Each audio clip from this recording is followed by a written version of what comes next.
for September 4th, 2019, and we will go ahead and call this meeting to order. And I'd like to start off by taking general public comment and those that have signed up for multiple agenda item comment cards.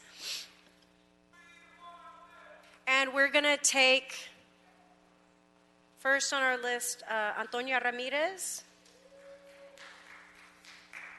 to be followed by Corey Schmidt. One moment, ma'am. And Wayne Spindler.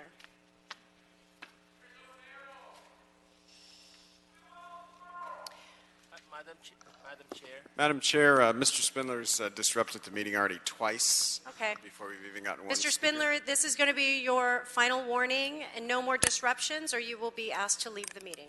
Ms. Ramirez, your time. I will start at my And public your, comments. Madam Chair, I think the clerk had a question on the time. Thank you very much. Yes. This Wait, is a hold matter- on. Hold on. Then 3 minutes or 1 minute? 2 minutes. So 1 minute for general public comment, and they have 2 minutes for multiple speaker cards. So 3 minutes total. Thank you. This is a matter of principle. Today, this morning, I was denied the right to openly and freely speak at the LA City Council public comments by your racist, hate-mongering house nigger, Herb Wesson. Then a Public Works, the gang reduction, which is a total fucking joke, Bob Blumenfield, and pounded his gavel like a screaming chicken. Order. Because he Excuse did me. not... Ms. Ramirez? My towel.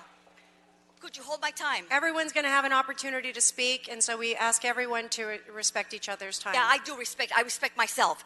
Chicken, because he did not like hearing the truth about the homeless and poverty existence, as ugly, violent, as racially wicked as it is. So the satanic elite Zionist Jew and the pussy, who incidentally is married to a black woman, has retaliated against me by throwing me out for dissenting in Joe Buscaino, another ex-cop, and another unethical political pandering pussy, when being thrown out, laughingly yelled at me, she needs to take her meds. I take jalapeno, assholes. What's your excuse? As a homeless woman by design, I am subjected to daily gang stalking. You're going to hate stuck crimes to the items, or else you're going to go into general public comment. I am going into public comments now.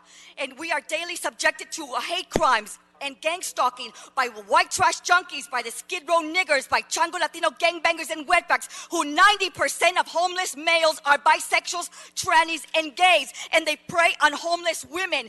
We at La Placita, when we sleep, we get attacked, robbed, and attacked, and the boombox terrorizing us, the Latinas. No one to protect us, not the church priest, not anybody when we call for help.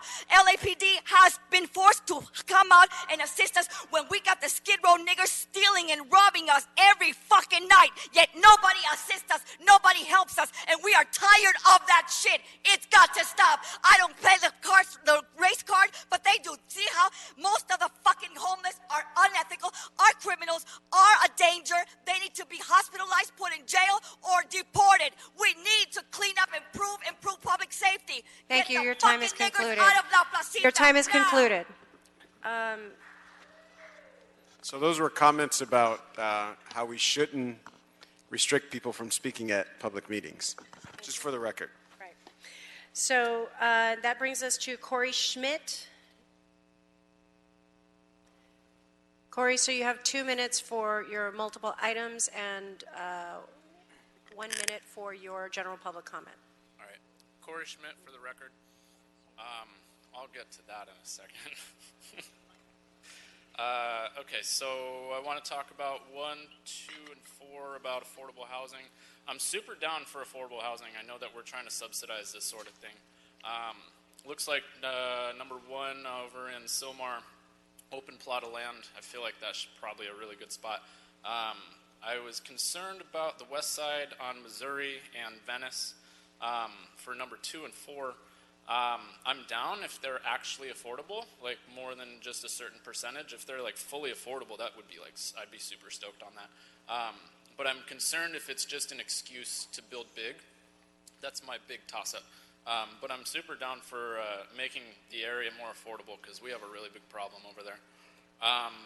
Okay, number 3, in regards to assistance, rather than arresting people, I'm actually really for this. But I was talking with someone yesterday, actually, in front of the county building, this guy that was homeless, and he was telling me that, we do a lot of help with money and housing and food, but there's not a lot of mental health. And he was pointing out this crazy lady that was like running around naked and throwing stuff in the air, and I saw it. It was kind of crazy. So I had this idea of like mobile therapy, like having therapists go around as part of the team. You know what I mean? But not psychiatry, psychology.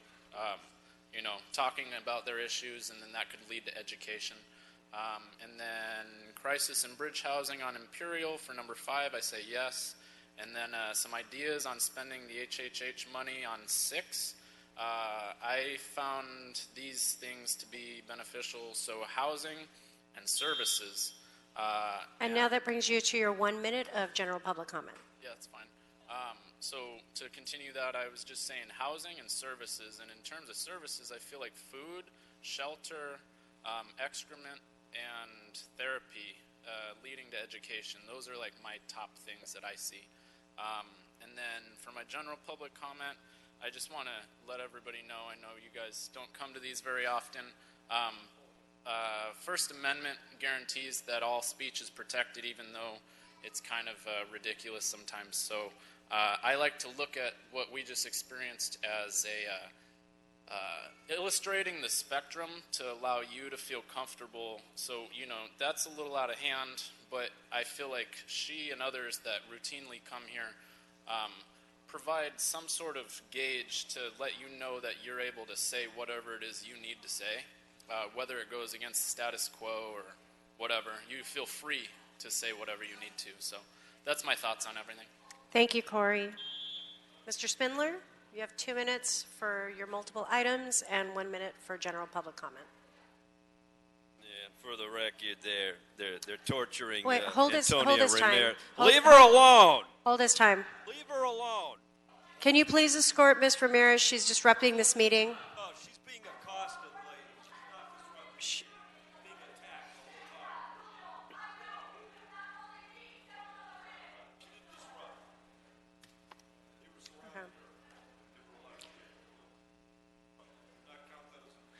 time. Okay. Go ahead and continue his time. Go ahead, Mr. Spindler. Don't count it as a disruption. She was not disrupting. Now, number 1, we got this fucking CD7. Oh, we're still back there. They got to leave her alone. She got a right to speak. It's called the First fucking Amendment. So, you guys wanted this bullshit. You want to take city-owned property and 11, that's that fucking drughead Mike Bonin giving up 2 properties that the city owns, and 1 in CD7, and, taking away our parking lots and fucking places that belong to the public to do what? Put up trailers. Put up crappy housing. Temporary housing. Temporary this. Temporary that. When the fuck are you going to get the HHH money and make it permanent? Permanent solutions, not this Band-Aid shit trying to take away parkland and parking lots. You guys are the ones that need the drug treatment fucking problem, okay? You guys are the ones that are fucking clinical, not the people on the streets. You guys are the ones that should be fucking housed and put in a mental institution for shit like this. Because we gave you the money. $2 billion. What the fuck did you do with the money? Where's the fucking money? What did you do with the $2 billion, you thieving motherfuckers? What did you do? Where's Mitch Farrell? Let's talk to him right now. Mitch, are you back there? Yes, Wayne. What did you do with the HHH? We stole every sexy fucking penny of it and put it in Miguel Santana's pocket and half of it in Eric Garcetti's pocket, and you're never going to find out where we have it. That's what you did. And now the 1 minute. Where is the fucking money? The $2 billion. Can you please bring it here and put it here and stack the money here for us to see it? What did you do with the money? Where's the goddamn HHH money? You fucking thieves. We didn't pass HHH for parking lots and trailers. We didn't fucking do it so Herb Weston could take tennis courts away from the kids in Lafayette Park and stack and pack homeless and call it a crisis around it. You are failures. You're a bunch of fucking losers. That's what you are. Resign today. The FBI's got to indict you people for what? Stupidity. $2 billion fucking dollars. I could house 4 million people for that kind of money. You're a bunch of fucking scum. Get out of this fucking building. You don't belong Thank here. Mr. Spindler. Mike Greenspan, followed by Braden Hunts. Love you, Mitch. That's enough, Mr. Spindler.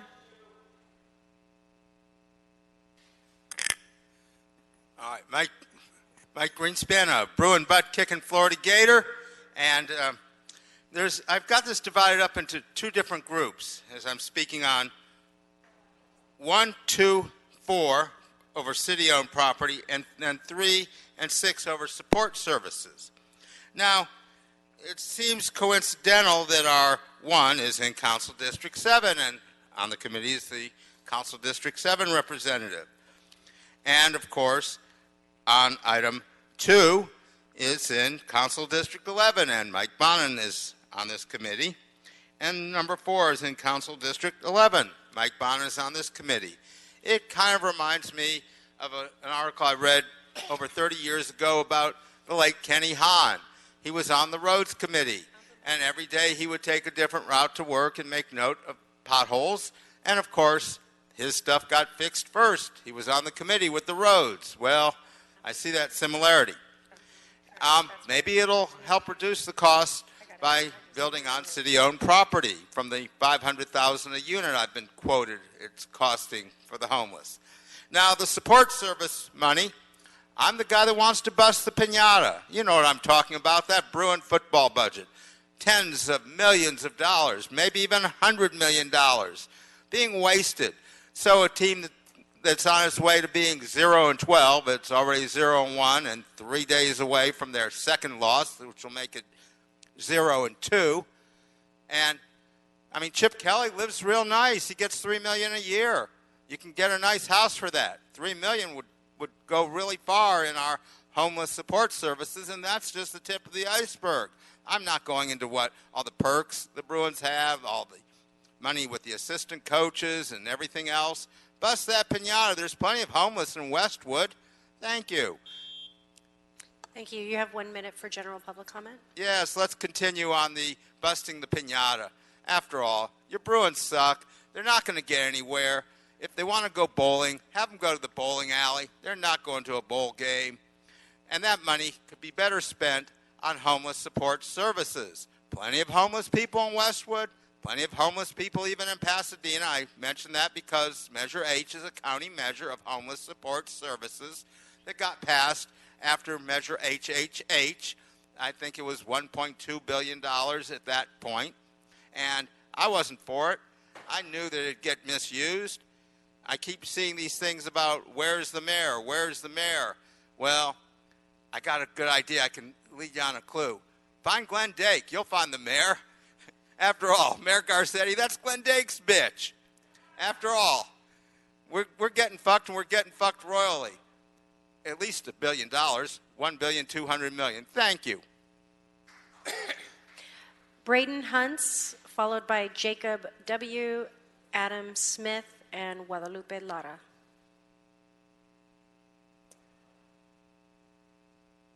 Braden Hunts.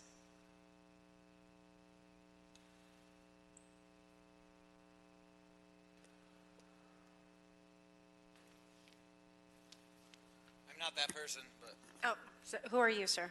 Adam Smith Adam Smith, go ahead. You have 2 minutes for multiple items. and general comment.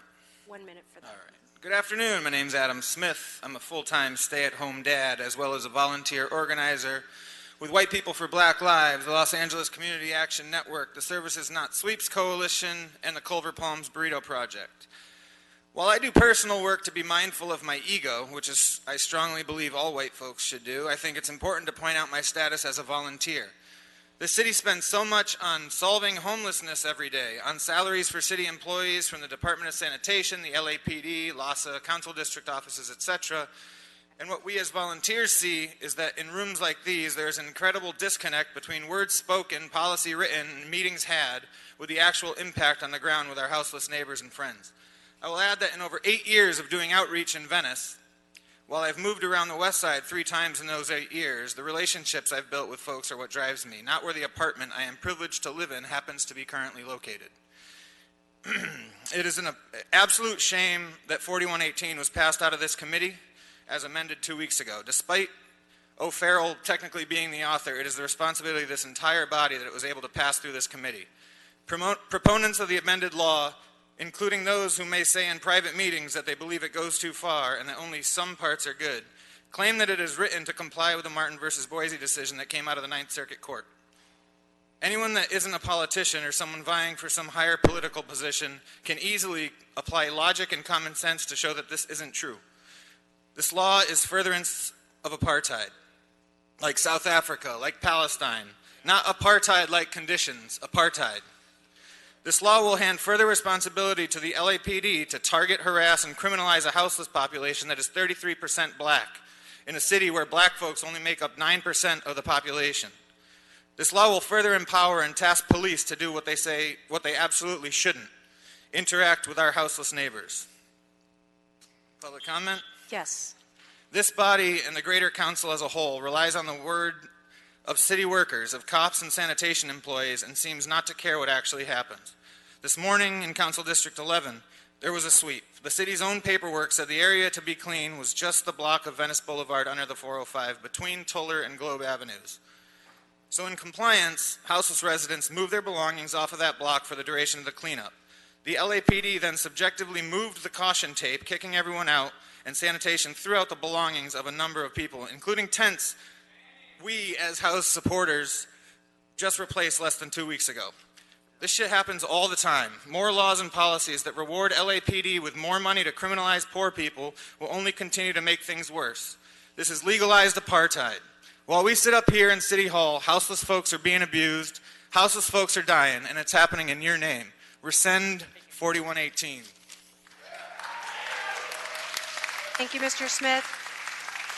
Last call for Braden Hunts, Jacob W., Guadalupe Lara.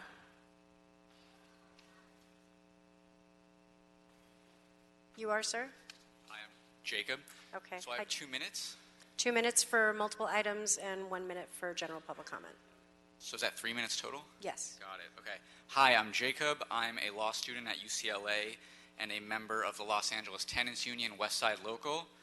I'm here above all to talk about the proposed rules to criminalize people experiencing homelessness. I'm talking about LAMC 41.18.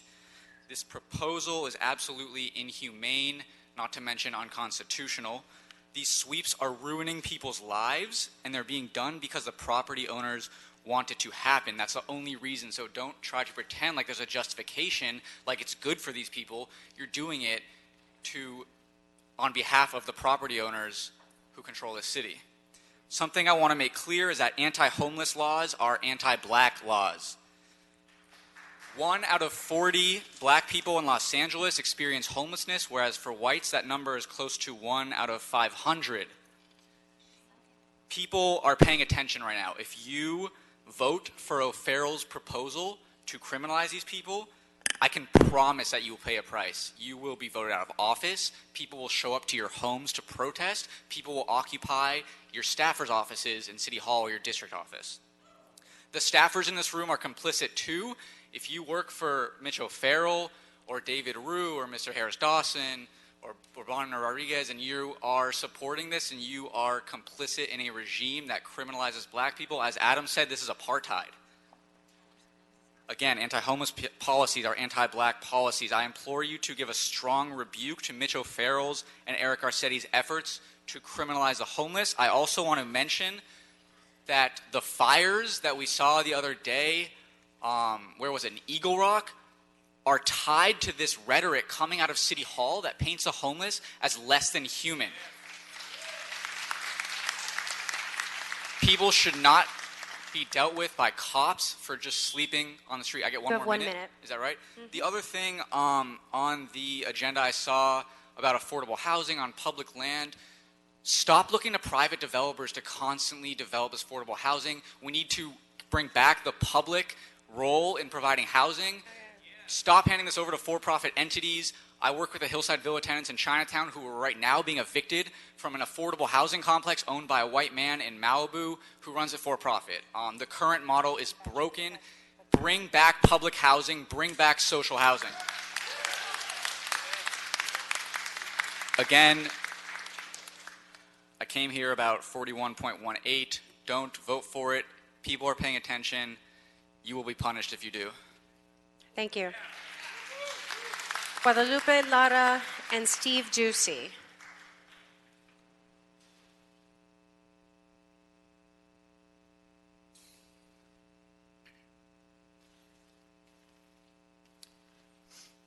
Hi, my name is Steve Ducey. I'm a board member with the Central Hollywood Neighborhood Council. I'm also an organizer with Ground Game Los Angeles.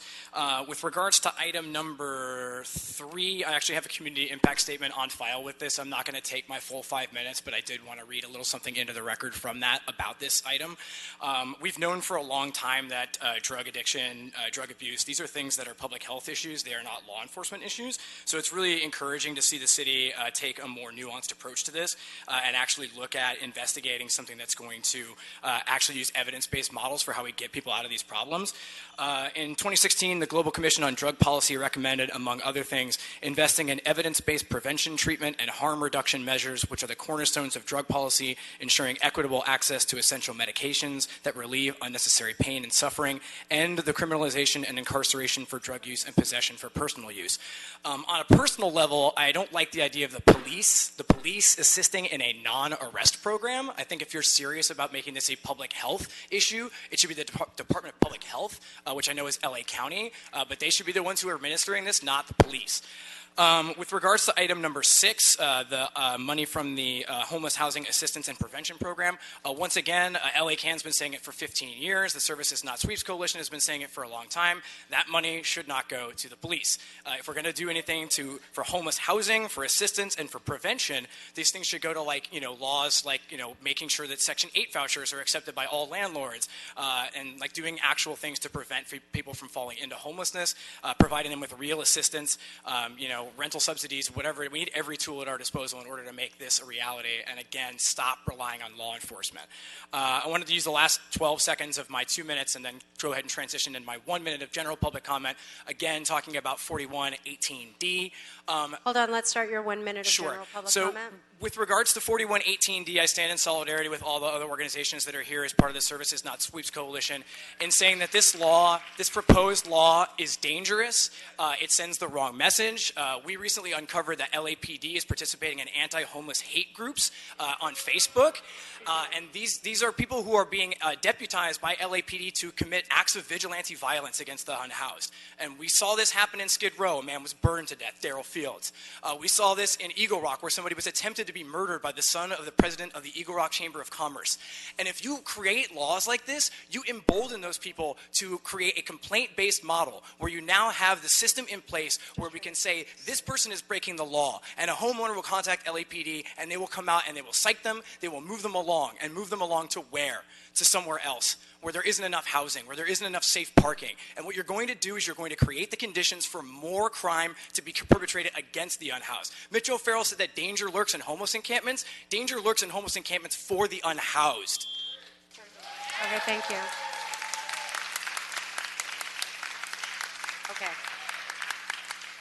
Okay, colleagues, I'd like to take item number 2 on consent. If you'd like to read that into the record, please. Yep.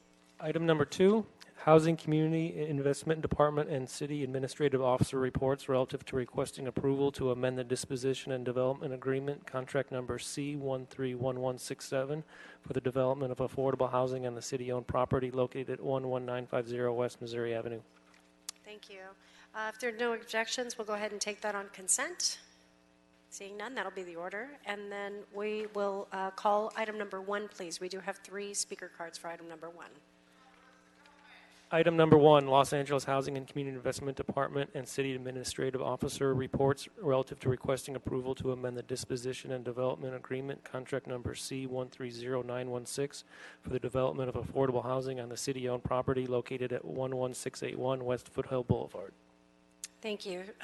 Mike Parker, followed by Reverend Oliver Bowie and Stephanie Cast.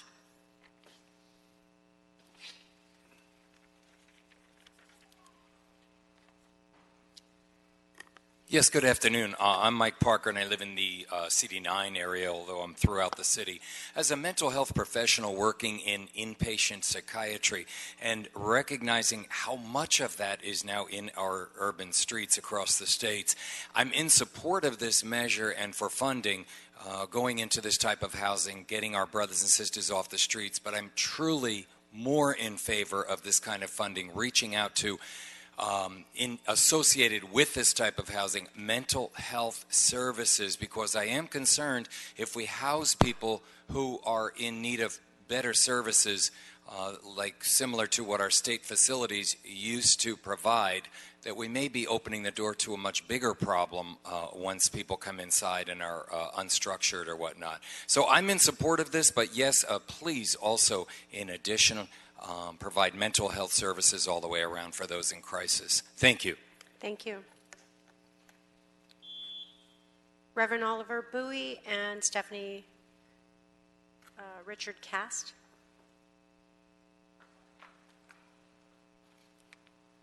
Okay, I don't see anyone coming up to the podium, so that concludes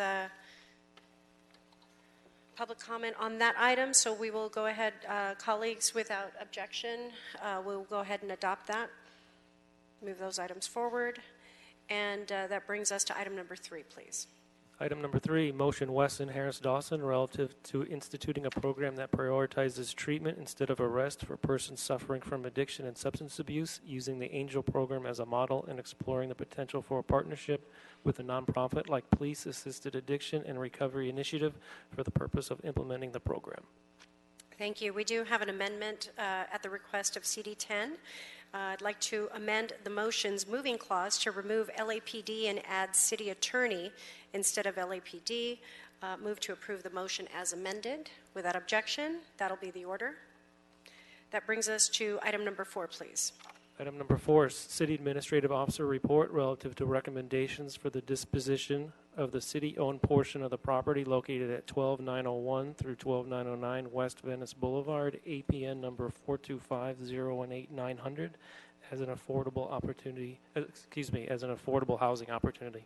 Thank you. And I understand, Mr. Bonin, you have an amendment? Yeah, a bit of a technical correction, just a little context.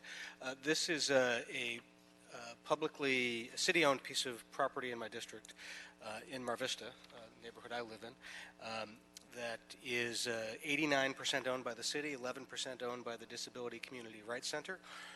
Both the city and the Disability Community Rights Center are interested in building permanent supportive housing and keeping the Disability Community Rights Center there for a project that would be homeless housing for people with disabilities. So there's a lot of synergy there. It's the 4th opportunity site in my district we'd be building on.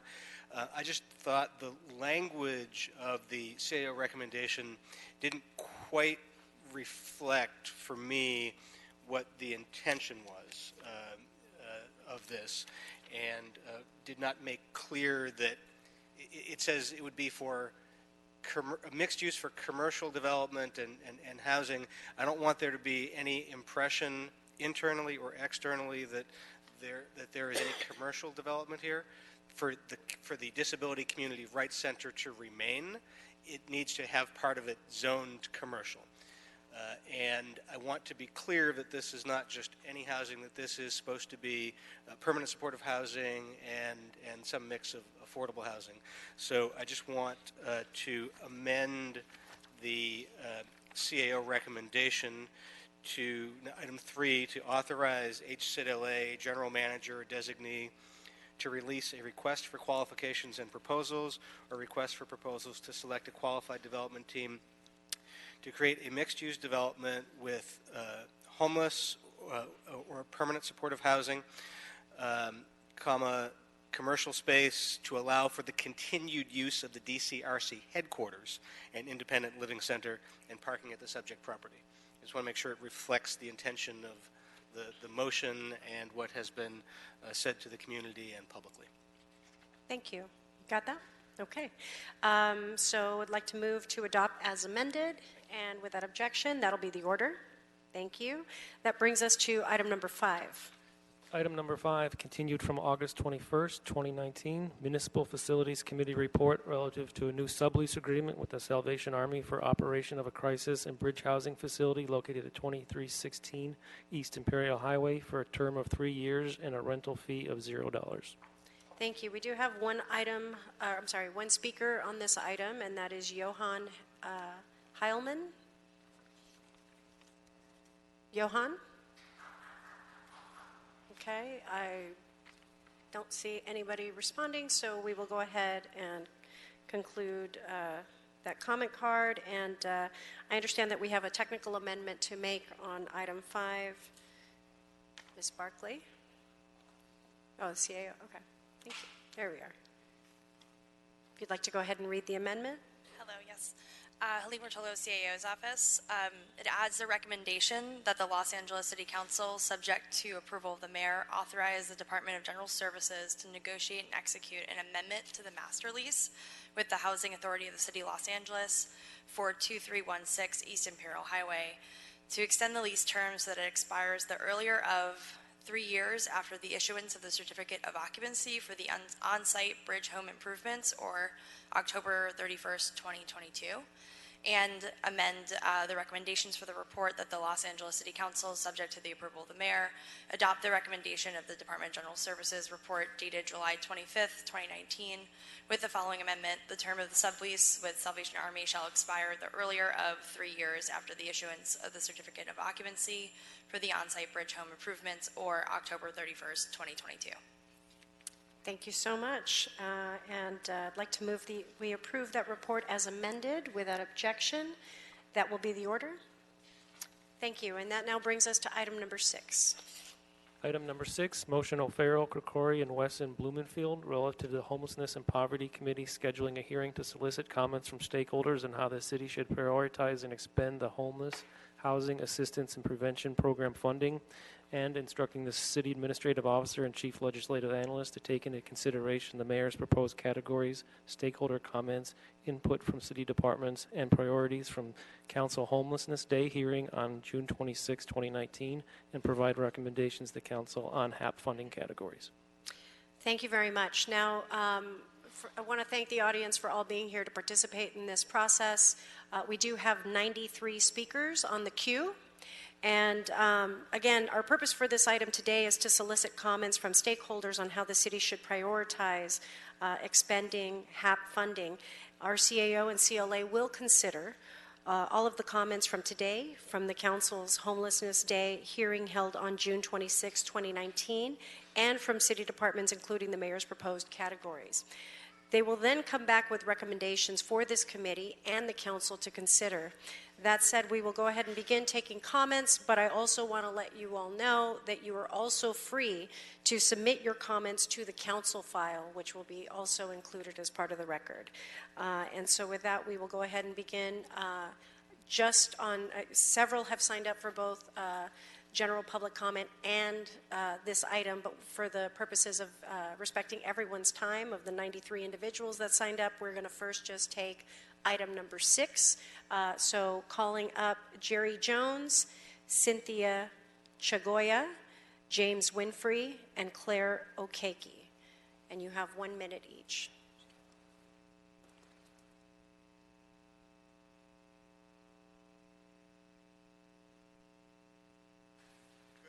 I'm Jerry Jones. I direct the Provider Alliance to End Homelessness. There are 70 members of the coalition, and several dozen are here today, providers on the front lines, to give input on how to spend this money that we helped campaign for in Sacramento. I do want to express solidarity with and express the position of the Provider Alliance that we have serious concerns about 4118D as this committee is looking at that the proposal does not conform either to the spirit of the Ninth Circuit ruling. It makes it harder for providers who are being paid by LASA to do outreach to then follow up with folks that the city would then be paying LAPD to displace. So with that said, there are a lot of providers who are anxious to give their input into how we're going to make best use of this $124 million, and we are grateful for this hearing to have that presented to you. Thank you. Thank you very much. Cynthia Chagoya, Betsedic Legal Services. To be successful, right to counsel needs to be phased in at a sufficient scale to provide comprehensive model of public education, legal services, outreach, and emergency rental assistance. Right to counsel is a proven homelessness prevention strategy that can be funded by the Hap funds.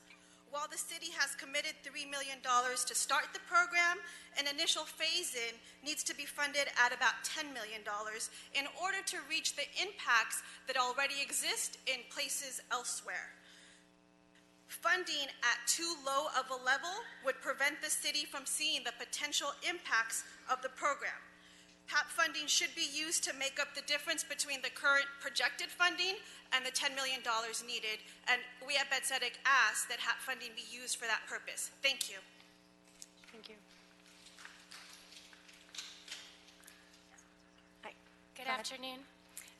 It's wonderful to see all of you. I happen to be a constituent of Monica Rodriguez, but I'm here today on behalf of Clifford Beers Housing, a nonprofit. We operate permanent supportive housing. And I'm sorry, your name, please? All over the city. I'm Claire Okiki. Thank you. And we would like to bring to your attention today the need to direct HHAPP funding to more operating subsidy. It's direly needed. As you know, we have up to close to 60,000 people experiencing homelessness, and every single one of those would need permanent housing, which requires an operating subsidy, and we do not have enough subsidy at this time for that 60,000, and so we recommend that a portion be allocated to operating subsidy. That would help build homes. We believe that that should be put towards innovative new models that could be used flexibly. It would go a long way towards housing, helping people get off of the street. Thank you. Thank you very much. James Winfrey, Maria Barahona, Don Garza, and Andy Corden.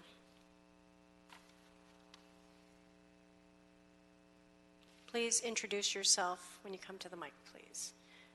Okay, James Winfrey, Maria Barahona, Don Garza, and Andy Corden. Okay, now we will move on to Veronica. Excuse me? I'm Don Garza. I'm just waiting on Okay, well, you can come up, Don. I think this is the Hap funding that's coming from the state. Am I correct? Okay. You already know my recommendation. I understand we need money for subsidies for the housing services, but we desperately need temporary emergency shelters. We know that we can, we can make them any way we would like to make these shelters. They don't have to be done the old-fashioned way, the FEMA way.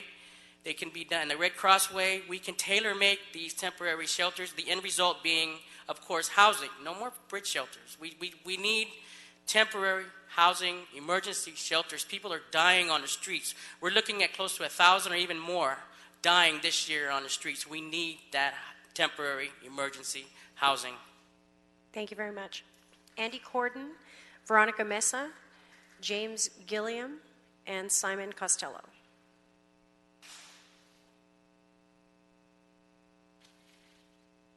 Hi, good afternoon. My name is Andy Cordone. I'm the Director of Operations at Imagine LA. Imagine LA works specifically with families exiting homelessness. We provide each member of the family with incentive wraparound services and mentorship. Families experiencing homelessness, as we all know, come in all shapes and sizes. So it's important that we all embrace each member of the family where they're currently at and help them address both health, employment, education, and just becoming more engaged in their communities. I think by working with the entire family, Imagine LA and other family service providers are helping families end generational poverty, thereby preventing them from experiencing homelessness in the future. Thank you. Thank you. Good afternoon. My name is Veronica Mesa. I'm the shelter coordinator from the Guadalupe Homeless Project, a program of Proyecto Pastoral of Dolores Mission Church. We're here today to ask that the Hap Funding allocated for bridge housing and alternative models for permanent housing include a clause that would include undocumented homeless population. Thank you. Thank you very much.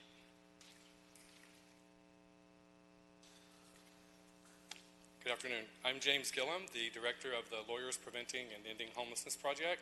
It's a county-wide Measure H funded project, first of its kind, providing counsel, lawyers to people who are currently experiencing homelessness and people who are at imminent risk of homelessness. Our project's been operating for the past year and a half, and I'm here to encourage additional investments into legal services, especially prevention services. As the homeless count data demonstrated, our community has learned how to place people currently experiencing homelessness into permanent supportive housing. Lawyers help remove some of the hurdles that people face to obtaining that housing. What we also know, though, is that if we don't prevent people from becoming homeless, we'll never end the homelessness crisis that we have in our city today. Hence, more resources to prevent homelessness from ever happening to anyone in the first place. It probably won't surprise counsel to learn that lawyers are more effective for clients when they are still housed, hence more resources for prevention. And again, from Inner City Law Center and PEP, we would ask you to do additional resources from HAP into. Thank you very much. Good afternoon, council members. I'm Simon Costello with the Los Angeles LGBT Center, and I would like first to support the letter from the Los Angeles Coalition to End Youth Homelessness, who are asking for an increased allocation out of the HAP funds to $20 million. You know, the reasons youth experiencing homelessness are different to those from adults, and some of the solutions are also different. So we would like to see some funding allocated to a meaningful workforce development and job readiness programs for youth. There are many good models in the city, but funding is limited for these, and access can be difficult for youth experiencing homelessness. So we see this as a good opportunity to apply some of these funds to some meaningful work. Thank you very much. Thank you. Naomi Sultan, Nish Vyas, Jason Robeson, Paul Rubenstein.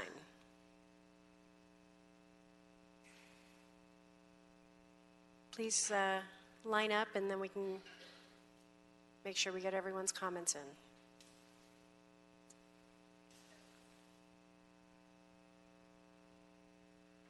If I called your name, you can begin speaking. It's fine. Just introduce yourself. Hi, Jason Robinson with Share and Share Collaborative Housing. I urge the council and the committee to prioritize programs and housing options which offer immediate solutions. At the request of the committee and Councilmember Bonin, we were here a year ago, and we presented a proposal to house 2,000 people citywide for $10 million. And the comparison of traditional housing costs would do $800 million for this same amount of people. We have had or have contracts with LAHSA, Department of Mental Health, Department of Health Services, the state of California. We presented, as part of the CAO's report on shared housing, years of outcomes measured by the Department of Mental Health, which show that 23% of people that move into our housing move in the same day they ask for housing. 41% move in within 2 days of asking for housing. This is something that we need. We need people to have immediate solutions. Thank you. Thank you. Thank you. Good afternoon. My name is Nisha Vyas, and I am the directing attorney of the Homelessness Prevention Law Project at Public Counsel. We are a proud member of the Renters' Right to Counsel Coalition, and I urge you to fund or provide increased funding for a renters' right to counsel in Los Angeles. The need is critical. As soon as we house and shelter people who are experiencing homelessness, there are others right behind them who replace them on our streets in their vehicles. in shelters. And what we can't be naive about anymore is that evictions are a root cause of homelessness. We need to do everything possible to ensure that tenants, particularly low-income tenants, have access to resources, information, representation, and in order to make sure that they have that housing is more secure. Thank you. Thank you. Thank you. Good afternoon. I'm Paul Rubenstein. I'm the Vice President for Development and Communications at St. Joseph Center in Venice. Over the last couple of years, we've placed nearly 1,500 people into permanent housing. Most of those people have been placed into housing using rapid rehousing programs, which, as you know, involves people signing a market rate lease with a subsidy that is larger at the beginning and decreases as time goes on. We want to urge you to consider the importance of workforce development and other sustainability measures that are going to really empower and equip people to maintain that housing. In my role, I sign a lot of the agency's checks, and I'm shocked at the rents that people are paying, and it is vitally important that we support them to become truly self-sufficient in the long term, so that we do not perpetuate a cycle. Thank you. Thank you very much. Naomi Sultan, Chris Freed, Chanel Pittman, Ozzy Nine, and General Doggin.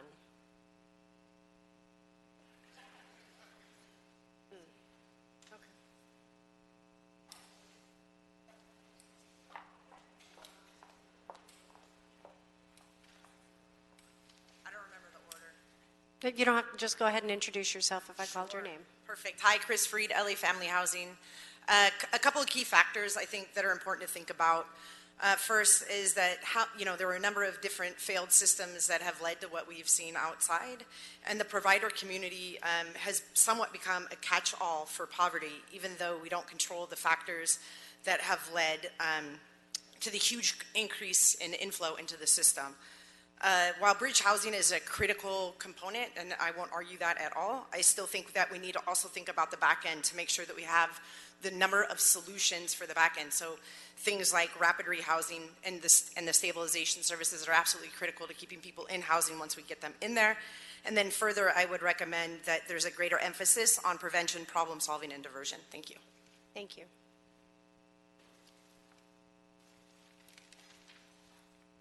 General Doggin, I got one on public comment and on 6. Right now, we're just taking item number 6.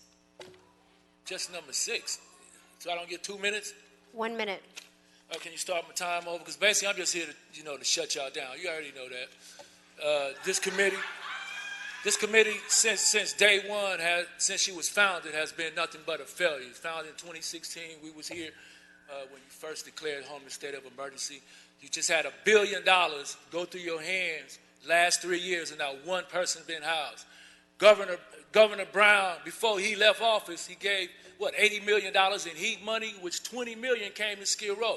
Now, 1 red cent has touched Skid Row. Now, we ain't get a toilet, we ain't got a hand wash station, we ain't got nothing, right smack in the middle of a homeless crisis. Now, here you is begging again for some more money. Hell no, shut that shit down. You ain't getting no money, you ain't getting nothing. You need to get the hell out of here, because we don't even need this committee no more, because you're a failure. Thank you very much.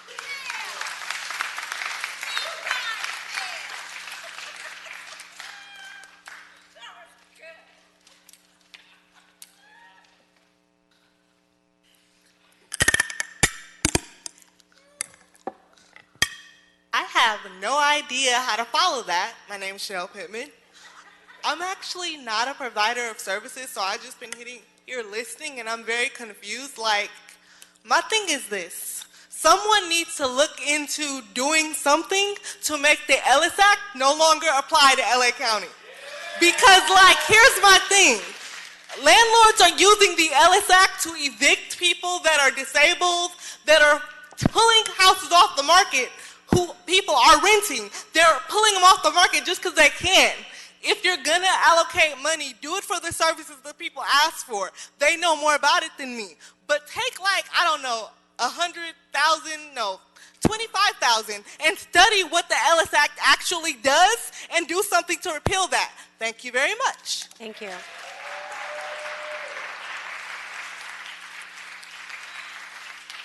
I'd like to call up Dennis Gleason from Council District 15, please. Good afternoon, Madam Chair, honorable members. Dennis Gleason from the Office of Councilmember Joe Buscaino.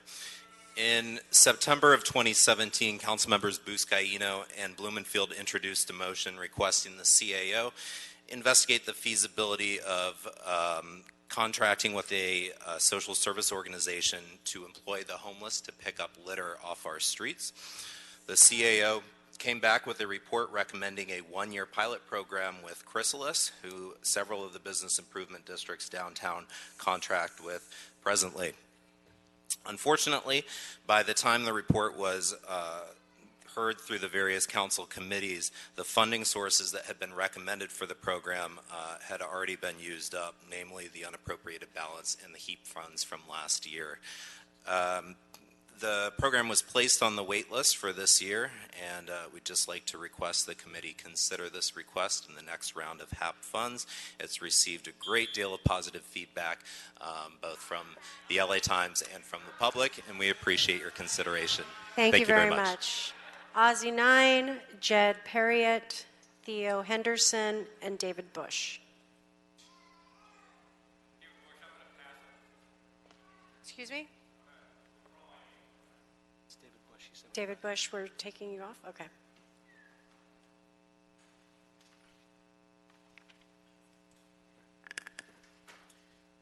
Unhoused apartheid is a political and social Your name, sir? system.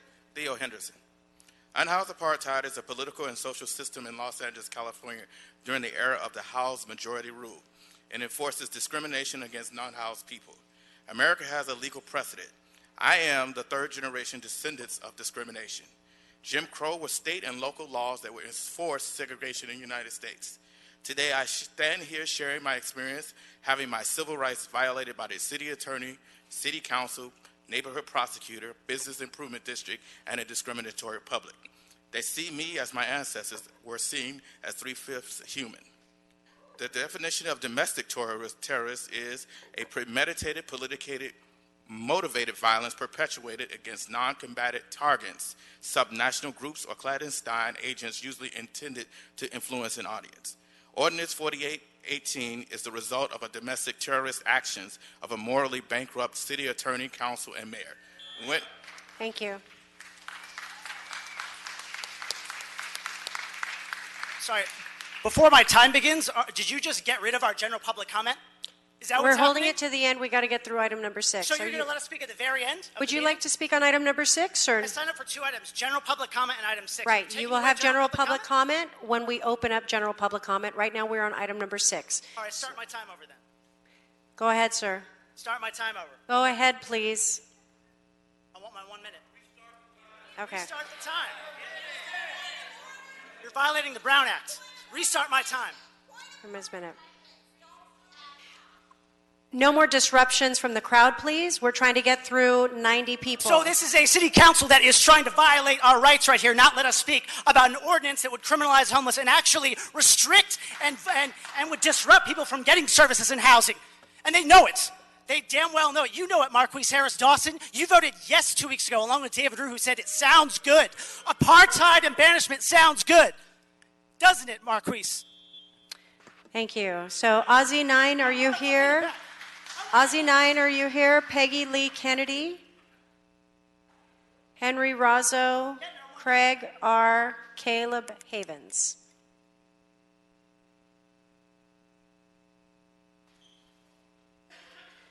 Please introduce yourself. Peggy Lee Kennedy from the Venice Justice Committee. And, you know, it's really great, all the, you know, when funding is available, how all these people turn up. You know, that's really interesting, including St. Joseph's turned up. Funding.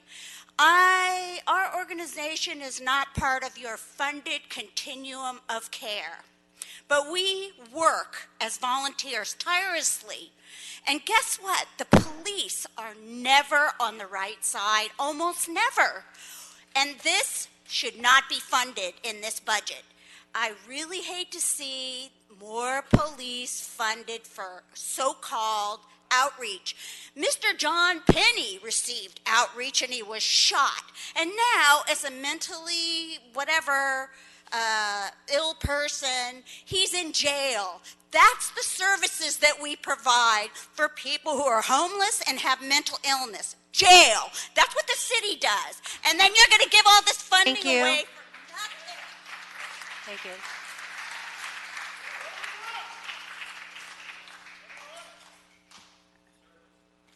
Yeah, I'm sorry that the asshole known as O'Farrell isn't here. I'd love to call him out for using calling sweeps Need services. your names, please. Excuse me? Your name, please. Craig, Okay, Craig. with an R. Mhm. I'd like to call that asshole out for that, but since he isn't here, I'll skip that and I'll concentrate on Marquise Harris Dawson since he's here. MHD, you ought to be ashamed of yourself. You don't need, oh, you're awake? Did I wake you up? Yes. I know you've been back there nodding, but what you really want to know is what we think of the mayor's proposal to use half the $124 million for approximately $60 million of it for his bridge to nowhere, right? We think it's fucked up. That's what we think, okay? And what you really ought to do is up the amount of money that's going to be dedicated to Skid Row from $7 million to about 70. How about that? Thank you.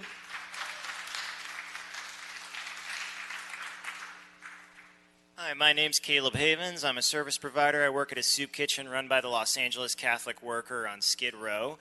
I don't blame you for nodding off, guys. It's a thick overdose of democracy today that you're getting. Alicia. But when your engine's making a lot of noise, that's how you know you need to take it into the shop. So I want to talk about item number 6. Last year, Skid Row got about a quarter of the HEAP funds, and this year you're trying to give $7 million out of 120 when it's the homeless capital of the Western Hemisphere of the world? Meg, does that sound right to you? I think we need to do a little reevaluation there. You've got homeless experts in this room. The young lady from Dolores Mission, they run the best shelter in the city. Jason Robinson from Share has housed 600 people for the price of one Triple H unit. There's ways to do it better, and the ways are right here in this room. Now, as for 4118D, that's the most disappointing thing I've read since Game of Thrones Season 7. Thank you. Henry Razzo, Kayo Anderson, Matt Waite, Eric Ars. Henry, where? Okay.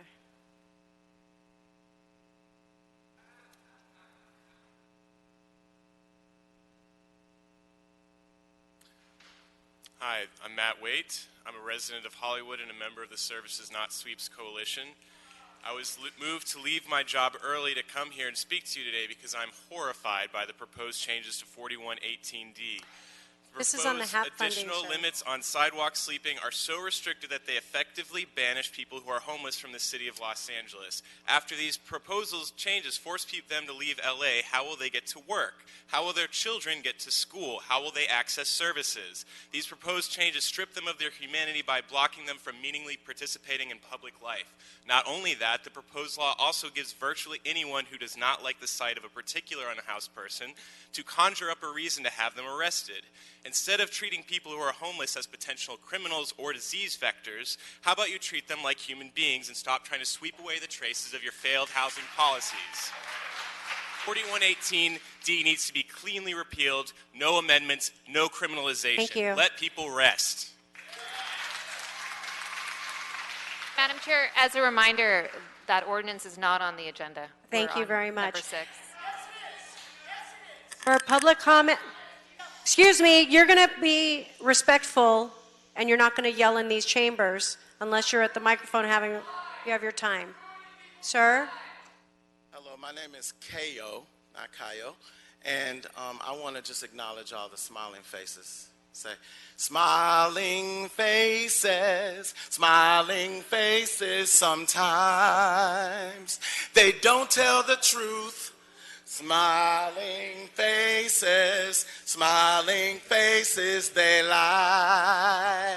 And I got proof. I said we have the right to sit here. We have the right to be. We have the right to rest. And we have the right to sleep. I said your smiling faces sometimes they don't tell the truth. Smiling faces, they lie. I can still be louder. And Thank I you. got proof. Come on. That is enough, sir. Thank you. Next speaker. Mr. Kao, your time is concluded. Your final warning. You're going to be escorted out of these chambers, sir. You're disrupting this meeting. Sergeant, if you can go ahead and remove him from the chambers. Thank you. Well,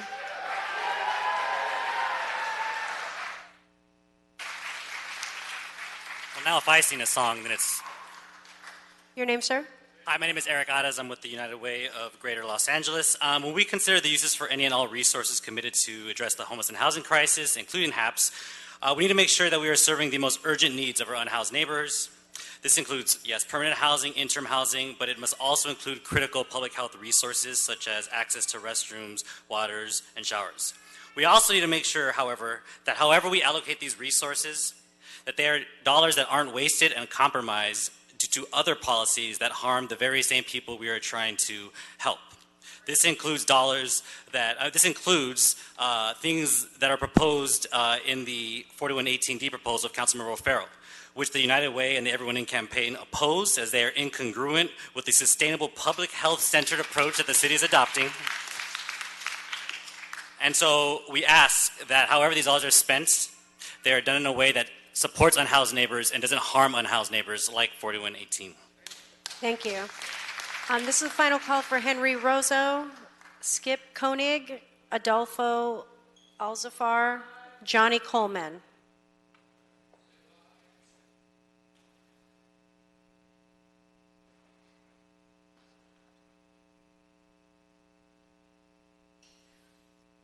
Good afternoon, Skip Koenig from Neighborhood Legal Services. In 1948, the United Nations recognized housing as a universal human right, and it's about time this city recognized housing as a human right.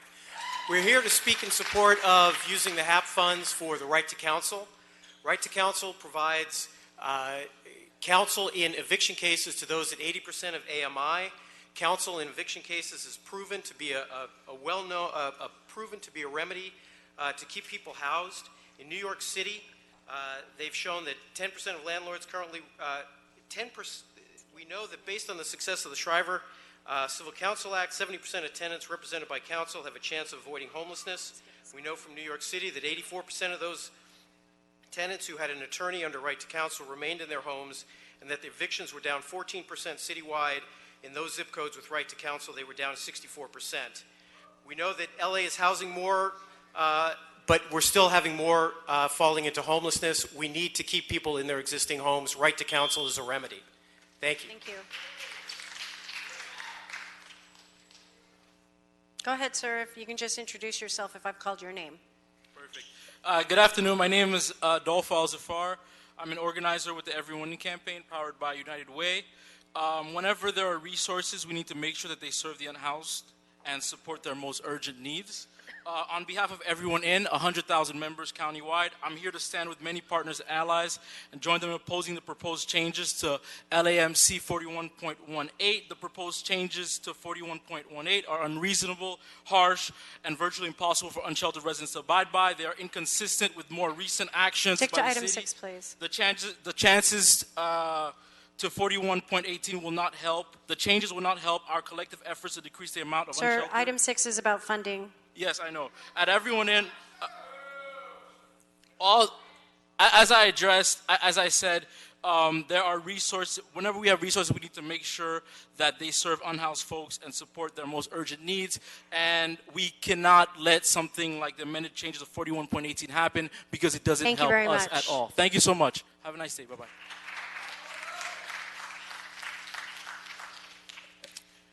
Good afternoon. My name is Hugo Soto. I am a member of Unite Here Local 11. We represent over 30,000 members across Southern California and Arizona. Very proud to be there for over 13 years as an organizer. The reason I'm here today representing our union is because homelessness is also affecting our members. What we have seen is a change in housing in this city where our members are being evicted through Ellis evictions, being offered cash for keys, and being gentrified out of their own community. We recently there was a study around one of the largest employers in Southern California, and it found that 1 in 10 had experienced homelessness in the last 10 years. And these are our union members who have a higher wage and have higher stability in their lives. So we ask the members of this committee to rescind the motion around 4118B and take a compassionate approach to this crisis. We need services, not sweeps. Thank you. I want to remind everyone that we're taking comments on item number 6, and we will get to general public comment after item number 6. So please limit your speaking points to, excuse me, you're going to limit your comments to item number 6 and the Hap funds, and if not, you're going to cede your time. Now, Johnny Coleman, Jane Demian, Molly Lambert, John Seeley. I just want to call it, hi, Johnny Coleman, representing No Olympics LA here today. You're probably wondering, which a lot of the groups who've already spoken here today are part of that coalition. We're also a member of the Services Not Sweeps Coalition. You're probably wondering why someone who works with a group that is opposed to the Olympics is here today. I want to underscore that all of us are volunteers. We're taking time out of our day to come here to tell you how to do your jobs correctly, and to talk about sleeping while half of you are doing that very thing in front of us. We've already seen Jed's comment be cut off. This happened to me the last time I was in this room, and this measly 1 or 2 minutes we get anyway is a sham. This is not democracy, obviously. This entire proceeding is illegitimate. But why I'm here to talk to you is about the fact that there are, in addition to parks and schools, one of the other criminalized areas and forbidden areas to sleep around that is being proposed is around venues. That's sports venues, but that's also, what is a venue? That is so intentionally broadly item number written. 6. Thank you very much. Thanks a lot.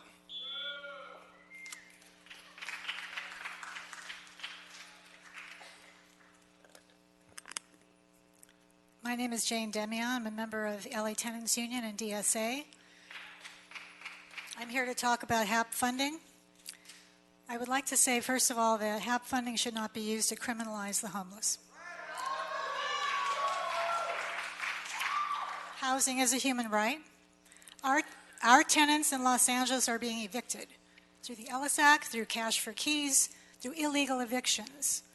One of the ways that we can help to prevent homelessness is through the Right to Counsel Coalition. LA Tenants Union is a coalition member.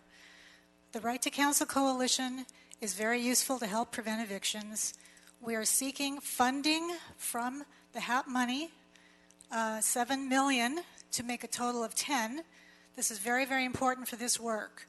If you really want to prevent homelessness, I hope you do, please provide at least $7 million to this program. Thank you. Thank you very much. Hi, my name is Molly Lambert, and I'm reading a comment by my friend Tess Lynch, who is a mother of 2 and a homeowner in Los Feliz. My children are old enough to ask about the camps they see, and they are old enough to be told the truth. Inside these tents are people whose medication, including life-saving medication, are regularly confiscated by the police. Inside some of these tents are working people who still can't afford to rent even the most modest apartments in our unaffordable city. Inside some of these tents are children, including children who share classrooms with my children and yours. When we tell unhoused people that they are breaking the law by existing in public spaces adjacent to schools and parks, we're not helping our kids, we are lying to them. We're telling our kids that only some people should have access to basic human rights. We're telling our kids that being poor is a crime. We're teaching them to turn away from people who suffer and to resent seeing them at all. This is heartless and dishonest and wrong. Do the right thing. Thank you.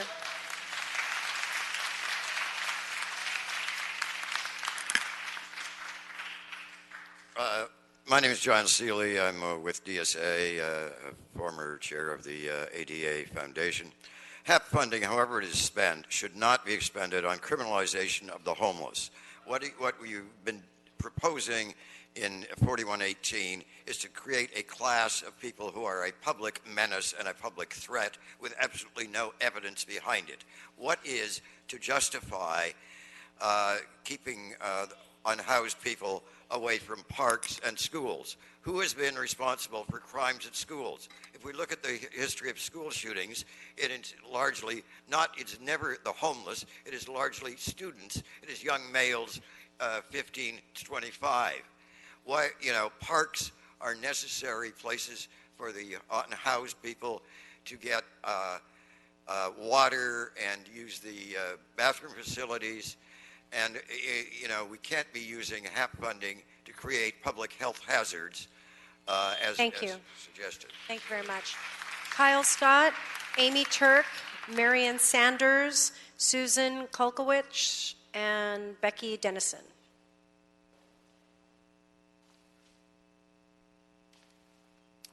Hi, I'm Kyle Scott, Los Angeles chapter of the Democratic Socialists of America.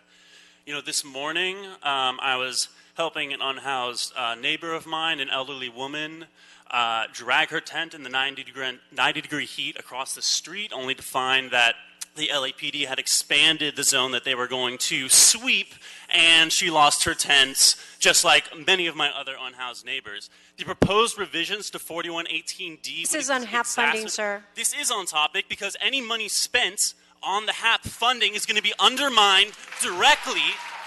It's going to be undermined directly by the criminalization of the unhoused. You cannot try to fund services and put people in cages at the same time. It's unfathomable, and you need to vote this shit down immediately. You're going to increase interactions with the most murderous police department in the country. You're going to kill people. You're going to have blood on your hands. Vote no on this and squash this thing right now. Thank you.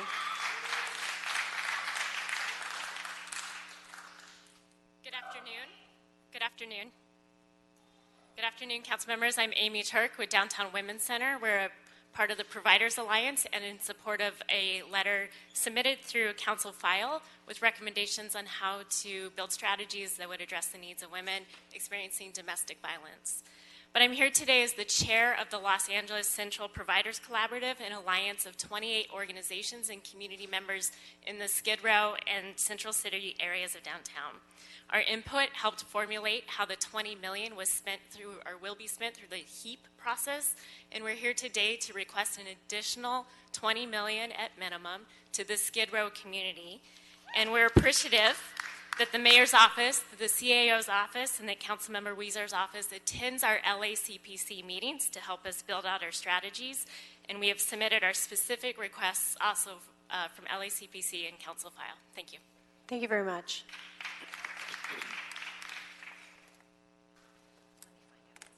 Hi, I'm Susan Kolkowicz. I work at the Downtown Women's Center. I'm also a member of the Domestic Violence Homeless Services Coalition.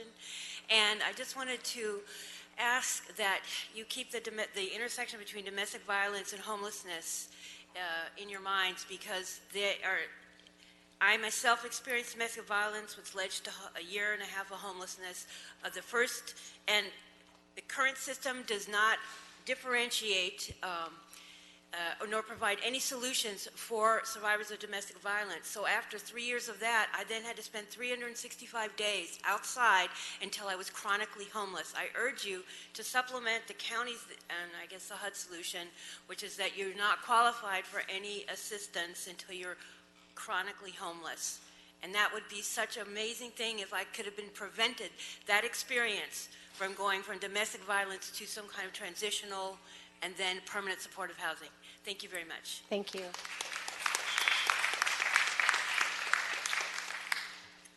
Hi, I'm Becky Dennison with Venice Community Housing. We're also here as part of the Services Not Sweeps Coalition, and we're an endorser of the Right to Counsel. The HAP funds have to be used on evidence-based housing solutions, which includes definitely the right to counsel and homeless prevention that we have not been doing in this city, and also increasing permanent housing solutions. It cannot be used on street services in the way that they are currently implemented, because they are discriminatory, they harass folks, they are penalizing folks, they are criminalizing folks. So the street services dollars should only be used for restrooms, public health infrastructure, and things that help homeless folks. And the reason why why 4118D is relevant to HAP is because when you pass motions with language like that in them, then it makes it harder for those of us who support unhoused residents to provide services because you're fueling the fear that makes it harder for us to cite new housing. That's why it's relevant. 4118D should be rescinded, and you should be ashamed of yourselves for passing that language.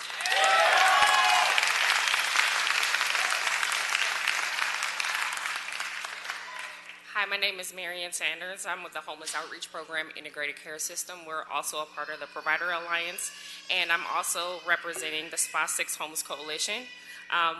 We appreciate the opportunity to give public comment, and we want to ensure that the process remains transparent and that the process to allocate these funds is informed by the community and providers. We also want to encourage that the city really focus on homeless prevention, not just eviction prevention. This will require for us to really look past and focus on communities and the whole entire family and what is really causing, what's at the core of the issue of homelessness in families and communities. We also encourage investment in rental subsidies. We need to make sure that all these folks that are going into the Abridged Home projects are able to transition out. So some of the $66 million that's allocated through the HAP funding should represent rental subsidies. Thank you. Thank you very much. Millie Brown, Hamid Khan, David Quattrochi, Tom Grode, and Friedel Cushman.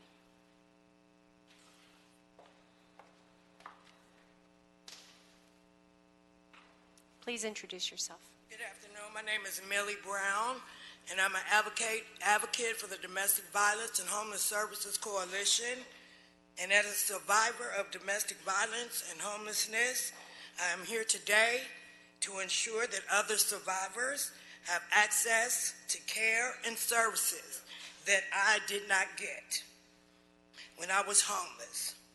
Please consider dedicating some of these funds specifically to people who have experienced horrible trauma and need specialized care to obtain and maintain housing. Thank you. Hi, my name is Hamid Khan with the Stop LAPD Spying Coalition and LA CAN. You know, you can look at all the acronyms, HEAP, HAP, whatever the heck you want to look at it, but there's only one acronym that rules this city, and that is the LAPD, that owns, controls, and rules this city. And it's also really ironic that conditions have gotten so bad, that we have so many white folks coming out and speaking about it too. And the conditions have gotten so bad, and it's so ironic as well, that when you have some of your own, like Marquise and other folks, and they betray the community shamelessly, and they betray the community and they betray their own people, I think we know what's going on, and there he's walking in, Marquise, you know.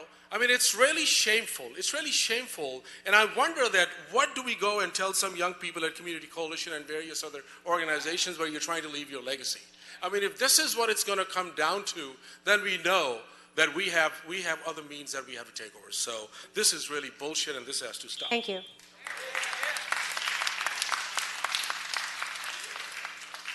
Hi, I'm David Quattrochi. I'm here with the Services Not Sweeps Coalition, Street Watch Coalition. This is a note from my friend Harvey, who lives out near the El Pueblo shelter. He can't be here. He's at the doctor's office. Dear City of LA Council members, my name is Javier Franco. I'm a homeless man. I'm 56 years old, and I've been homeless for 14 years. I'm calling on you to rescind 4118. This proposed amendment is not forward-thinking. I'm very concerned that this will make our city's homelessness crisis a lot worse than it already is. In more recent years, we've all seen homelessness increasing, not decreasing. While it's hard to see people like me suffer in my neighborhood, I know the answer is not making it harder for people like me out here. We all know that the solution is housing and supportive services that will do their job. Let's focus our efforts instead of increasing burdens for people like me, just trying to get by. Thank you. That's Javier Franco.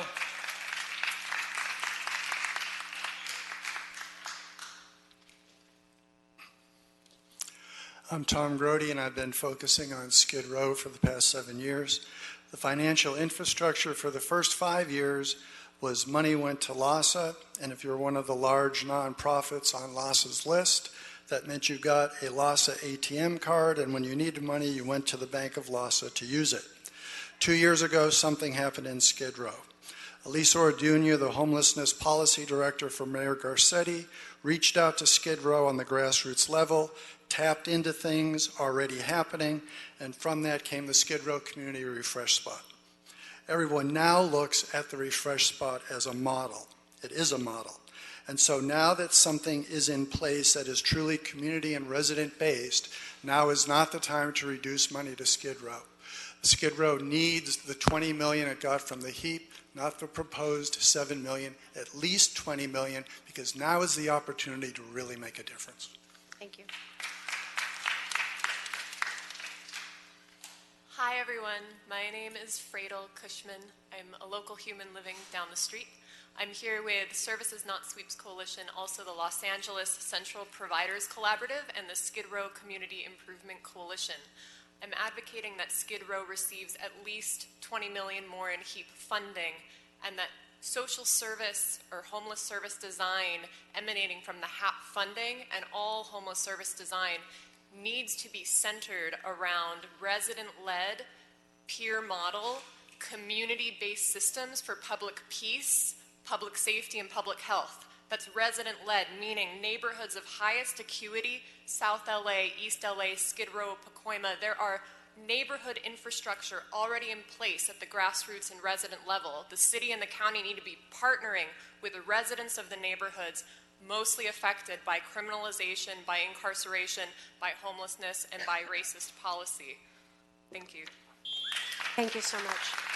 Andy Corden, Paul Rubenstein, Joel Montano, Arlene Schneer, John Motter.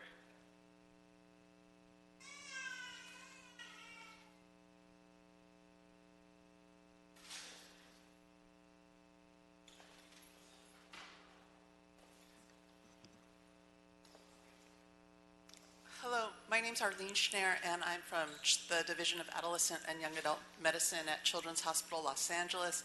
I'm also a member of the Los Angeles Coalition to End Youth Homelessness and co-chair of the Hollywood Homeless Youth Partnership. I'm here to endorse the letter from the LA Coalition to End Youth Homelessness about the recommendation to increase the allocation to programs focusing on young people experiencing homelessness. Children's Hospital has been working with young people who are unhoused or unstably housed for the last 30 years, and over that time we've seen the young people who come from our own communities increase and the overrepresentation of communities of color. One of our recommendations was an urge to look at homelessness prevention and opportunities to make sure that young people in our community don't end up on the street. Thank you.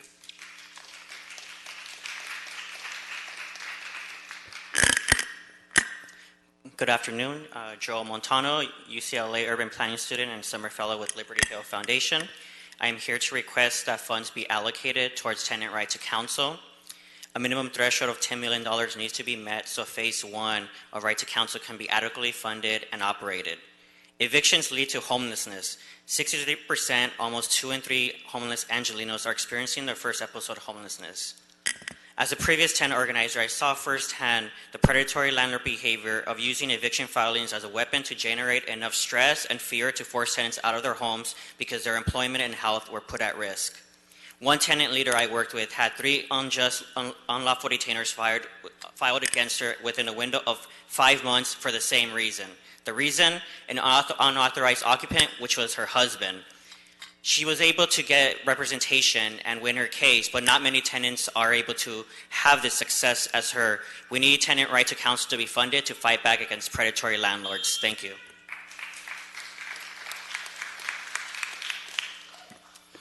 What's up, bootlickers? I'm John Motter with the Services Not Sweeps Coalition and Ground Game LA. And there's a whole lot of things that could and should be funded to prevent evictions and to help unhoused people, including eviction defense. I mean, my landlord right now is trying to get rid of me, and there's absolutely no mechanism in place to hold them accountable. And the city doesn't prioritize my needs, at least, not over what property owners and their demands for more sweeps. But one thing this money absolutely shouldn't go towards is the LAPD, which is something the city does over and over again, is laundering money from things like Measure H into programs like Hope Teams, or the Hope program, which is LAPD program, something David Rue did a couple years ago where he laundered money from Measure H by taking it from crisis and bridge housing, giving it to Hope Teams, and then refunding crisis and bridge through Measure H. So no one becomes a cop to work with homeless people. They do it to murder them. So don't support them. Okay, Andy Corden, Paul Rubenstein, last call. I've got QA, Heather Carmichael, Alicia Roden.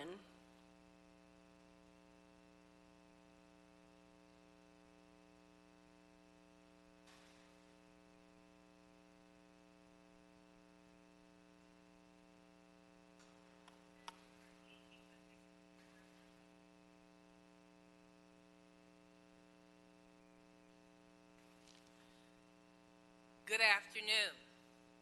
My name is Alicia Roden.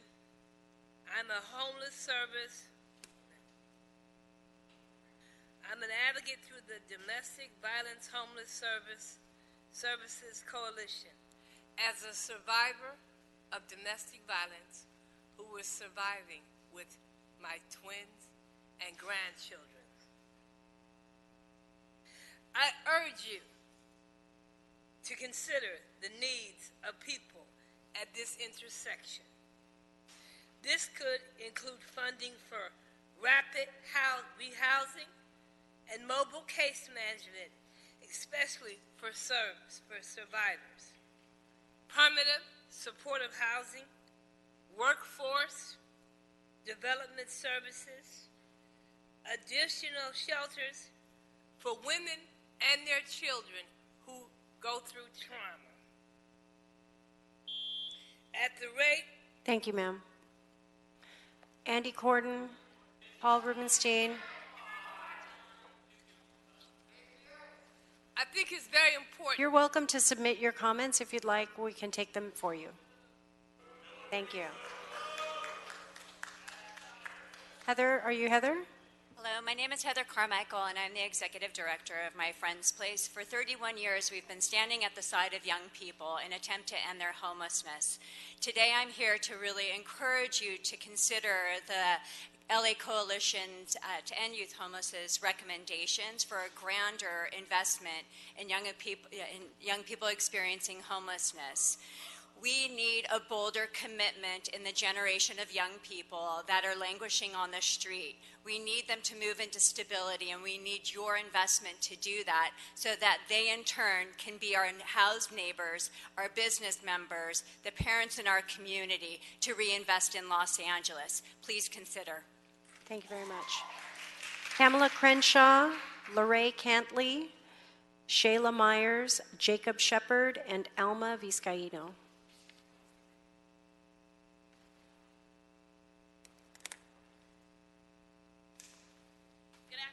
Good afternoon. My name is Lorraine Cantley. I am a CSH Speak Up advocate.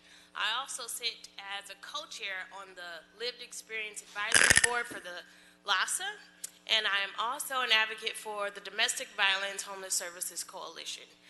In 1998, I signed up for housing. I didn't get the keys until 2012. Between those 14 years, me and my children, we suffered enormous amounts of trauma. I'm asking that you would put funding, flexible funding, for families and survivors of domestic violence that they may continue to obtain and maintain housing. Thank you. Thank you very much. Good afternoon. My name is Shayla Myers. I'm with the Legal Aid Foundation of Los Angeles, and we represent many individuals who live in encampments throughout Los Angeles and who are relying on these HAP funds. They are waiting for housing, but in the meantime, what they need is not law enforcement or ordinances that criminalize their presence in public spaces. What they tell us they need is bathrooms, showers, water, and other public health infrastructure and basic municipal services like trash pickups. This summer, the mayor's office launched a new sanitation plan, the so-called CARE plan, which purports to rely on a proactive public health model and echoes our clients' demands for these services. But currently, public health infrastructure remains a largely an unfunded mandate from that program. Just as a side note, I would note that many of our clients who are unhoused are living on the same block as a public toilet funded by the County of Los Angeles. Under the proposed 4118D, they would be forced to relocate to a location far away from one of the only public toilets provided to unhoused people in this city. Thank you. Thank you. Good afternoon. Jacob Shepard. I am a socialist, a Muslim, and a real white trash cracker out the swamps of Florida. And I just wanted to let y'all know it's an honor to be inside these hallowed halls of your beautiful city house here, because I was sleeping outside of them 3 years ago when I first arrived in this city. And my wife, my beloved wife, was sleeping in her car when I met her. So I just wanted to look y'all in the eye one time and tell you, before you pass this 4118, whatever, you're calling me a criminal. You're calling my wife a criminal too. And you're calling everybody here who showed up housed or unhoused in solidarity criminals as well. So if you won't give us homes and you won't let us sleep outside, you won't let us sleep in our cars, maybe next time you hold one of these things, well, I'll pack these pews full and sleep in these goddamn pews, and you can have your thugs escort us out, throw us in cells, and we can make it official. How about that, guys? Hey, peace and blessings. I love you all. It's nice to meet you. Pamela Crenshaw, Alma Vizcaíno, Chris Roth. Okay. So I don't see anyone coming up. And so that takes us to Katie Holziger and Maureen Bradley.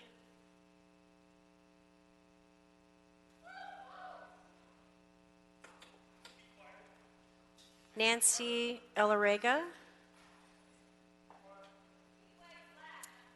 My name is Maureen Bradley. I'm a public health nurse, and I'm working in Skid Row.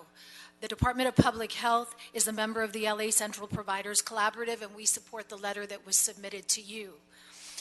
I'm also here to advocate for funding for families experiencing homelessness, because I've seen that once a family enters homelessness, it's a Herculean effort to exit. Last year, Skid Row was home to an average of 70 families every night living at the Union Rescue Mission seeking emergency shelter. Many of the families I have met have lived with crisis their entire lives. They face problems that are deep and multiple. They struggle mightily to have good lives. Most families are followed by a handful of agencies with myriad referrals made, but very little changes for the majority of them. They fall through the gaps. The nature of homelessness is that we must work together. We need to participate. We need to collaborate. We need to pilot new ways of working that bring people and communities back into the heart of designing systems. Thank you.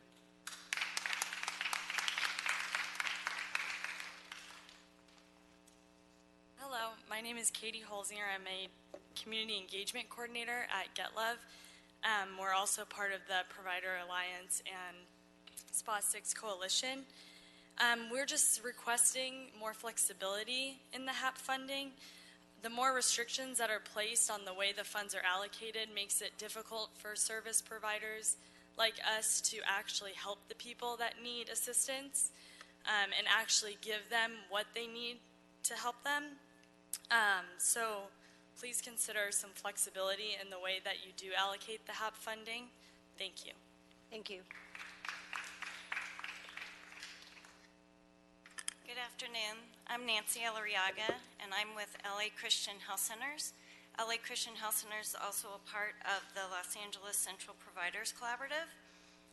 Given that Skid Row is home to nearly 5,000 people who are homeless, we ask to maintain the funding dedicated to Skid Row at a minimum of $20 million for HAP to enhance the effort started with the previous $20 million HEAP funds. Thank you. Thank you. Maggie Cervantes, Raul Estrada, James Gilliam, Rachel Fieldstein, Shannon Cabine. Good afternoon. My name is Raul Estrada. I'm the Executive Director of El Centro de Ayuda. We're the lead agency of the Boyle Heights Family Source Center. I'm here today to speak in support of the housing and community investments efforts in combating homelessness. Ladies and gentlemen, the faces of the homeless has changed. We know that.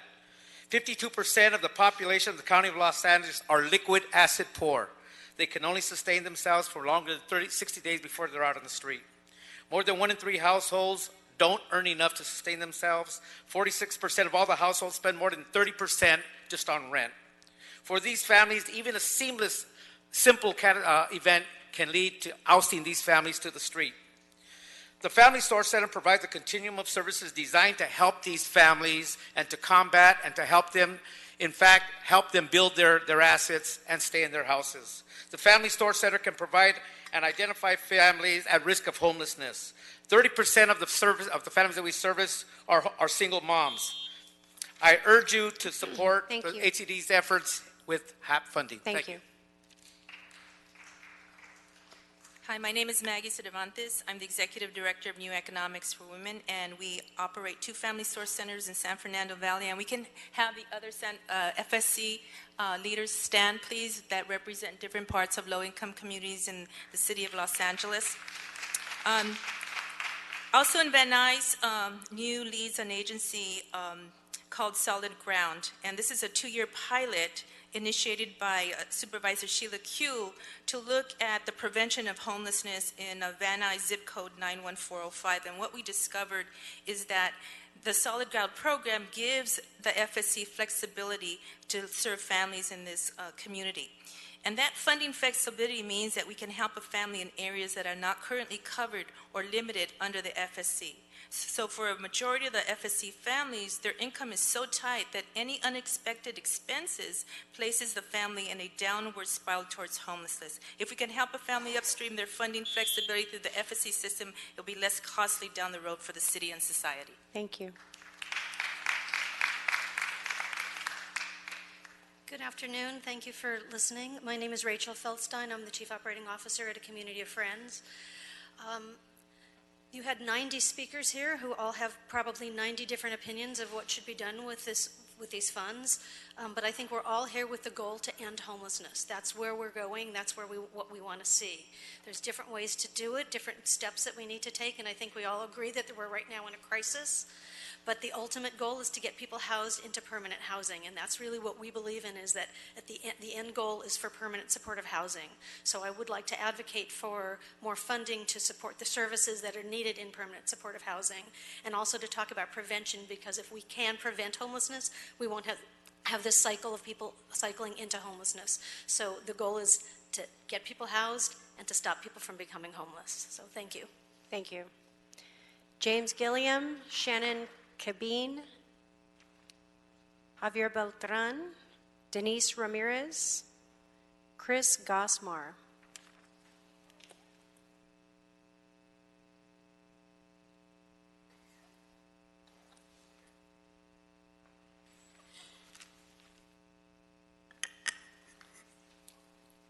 Good afternoon. My name is Denise Ramirez. I'm with Homeless Outreach Program Integrated Care System, better known as HOPICS. I work as a peer case manager for an East 6th Street outreach team. My team covers South Los Angeles and Spa 6. Daily I interact with our fellow community members who live on the street. Our communities must live up to their namesake and commune, be inclusive, and listen to everyone. We must be proactive rather than reactive. We must focus on keeping the house housed. We can do this by coming up with better methods of retention and stabilization. We must be attentive to the housing needs of all. Way before anyone requires eviction prevention services, they should be considered. Maintenance and preventative care is common practice in all other sectors of society. Housing should not be the exception. Funding should be directed toward creating communities that support both renters and homeowners through subsidies and rapid rehousing initiatives. Thank you. Thank you.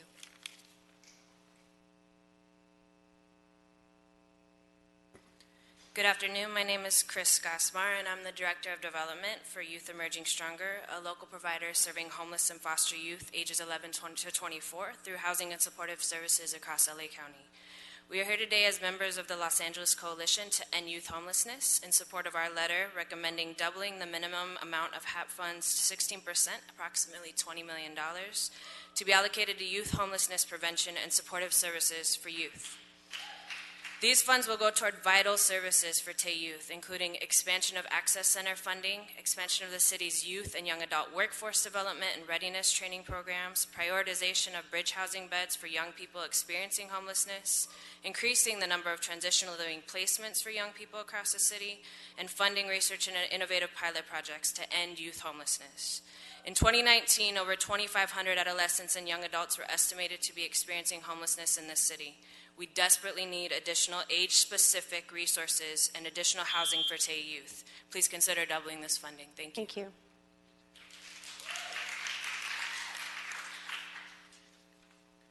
Good afternoon. My name is Javier Beltran. I am a managing attorney at Legal Aid Foundation of Los Angeles, and we are a member of the Right to Counsel Coalition of LA.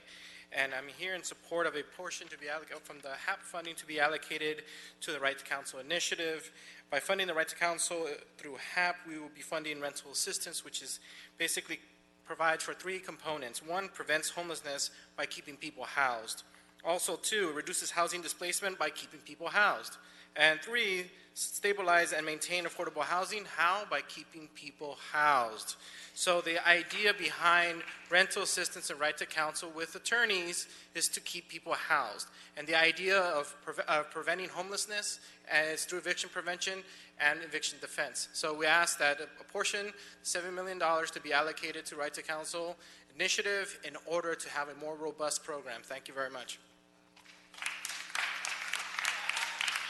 Thank you. Joe Donlin, Luis Campos, Caitlin Quackenbush, Stephanie Yeager, and Jenny Farrell.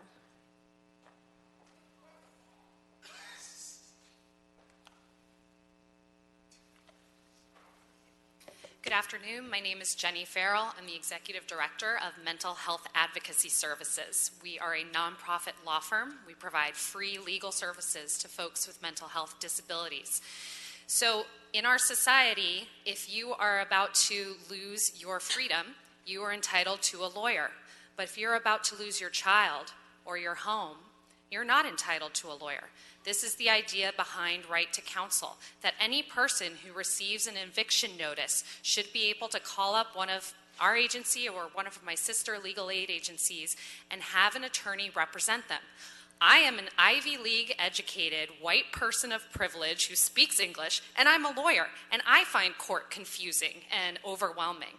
Imagine someone who doesn't speak English, who has a disability, trying to fight an eviction on their own. Their chances are small. New York, Philadelphia, Newark, countless cities across the country have adopted right to counsel and invested in legal services, and it has been proven to prevent homelessness. Thank you. Thank you very much.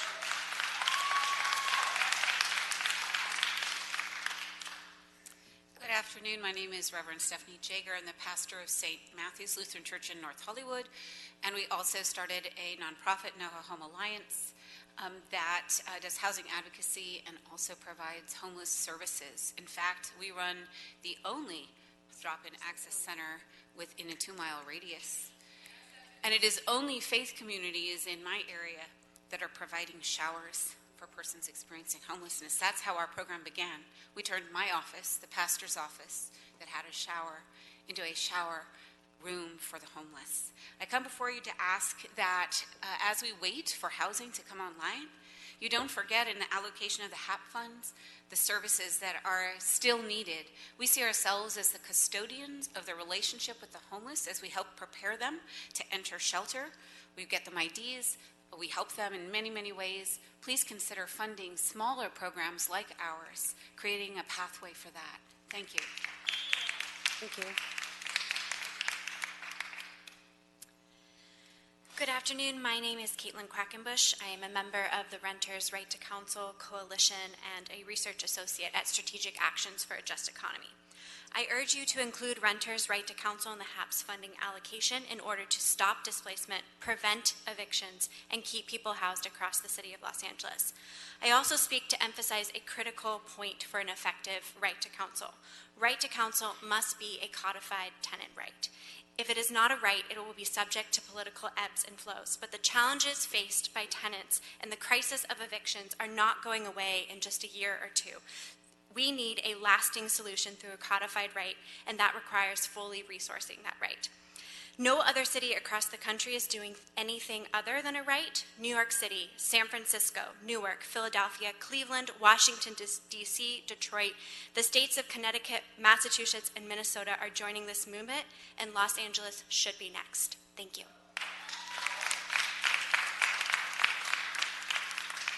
Tara Graziani, Michael Graf Weisner, Kenneth Chansey, Adam Rice, and Sandra Bryant.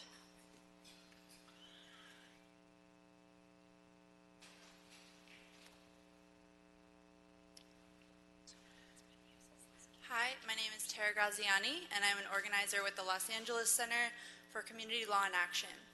I'm also with the Anti-Eviction Mapping Project and the Los Angeles Tenants Union. I'm here to speak in favor of HAP funds being dedicated to the Right to Counsel program. I also stand in solidarity with everyone here speaking against 41.18D. Passing laws that further criminalize unhoused residents is racist and seeks to banish certain bodies from Los Angeles. To make way for something whiter and richer. We know this, we've seen it here and in other cities, and we're not going to let it go forward. If you claim to want to address the root of the problem, there's a host of other forces at play that you could address. Real estate speculation that plays out in surplus of vacant units and Ellis Act evictions, the lack of services, and evictions, to name a few. So, in terms of evictions, I'll speak on right to counsel. We know that the best way to prevent homelessness is to keep people in their homes. One way to do this is to ensure right to counsel. Thank you very much.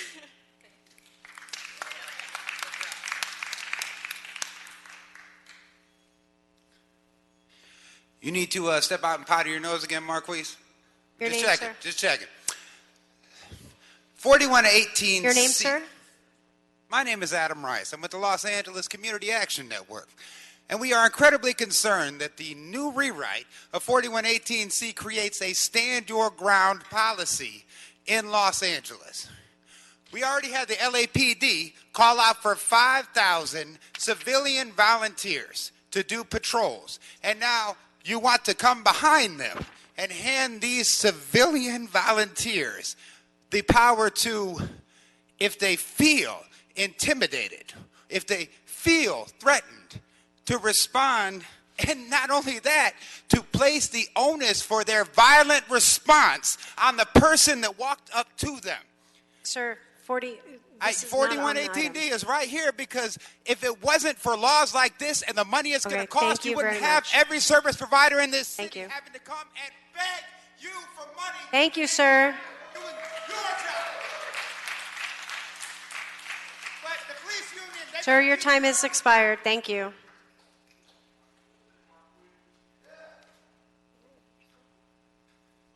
Hello, council members, and thank you for holding this important hearing today.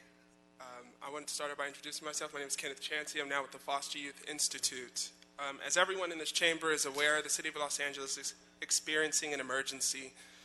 As of April 10, 2019, LAUSD identified 17,494 homeless students. We're thankful that 8% of these funds will be set aside for youth programming. However, we too would like to call that this number be doubled. With HAP funds, the National Foster Youth Institute calls for an acute focus and attention be given to youth and TAY programs geared at improving outcomes and preventing the cycle of homelessness, with special consideration for current and former foster youth. Foster youth are often left by the wayside, but we have an opportunity through collective action to improve the trajectory of thousands of lives across the city. We also call for the creation of a temporary youth advisory board that solicits recommendations from the young people experiencing homelessness. We ask that these recommendations be taken seriously and guided by someone with experience in this realm, like Dr. Cheryl Grills. Thank you for your time. Thank you. Sandra Bryant, Megan Colvard, Ace Cantano, Chris Freed, and Sherry Weaver.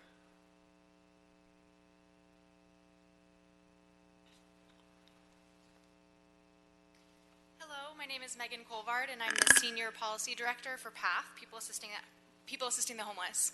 At PATH, we envision a world where everyone has a home. And thanks to the partnerships with the leaders in this room, we have been able to create hundreds of units of permanent supportive housing just in the last few years. We've set an ambitious goal to house 10,000 people by 2020. We know permanent housing is the single greatest solution to ending homelessness, and we would love to encourage Hap Funding to be used to promote greater resources for supportive housing in the form of both capital support and ongoing funding for supportive services.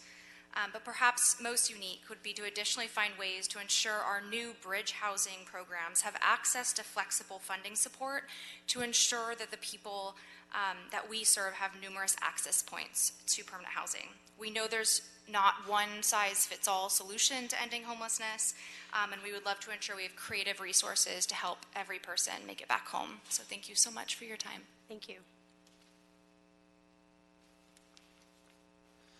Good afternoon, Sherry Weaver, Harbor Interface Services.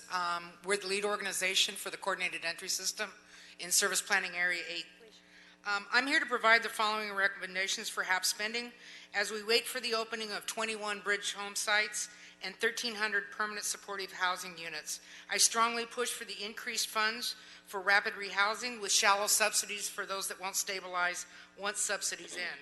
We have been successful in using rapid rehousing as a first intervention for single adults, even those that don't fit this model, families, and our underserved youth, especially those aging out of foster care and college student.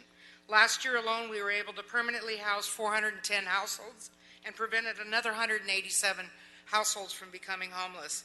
I strongly encourage that this funding also promotes ingenuity and great flexibility. Thank you. Thank you.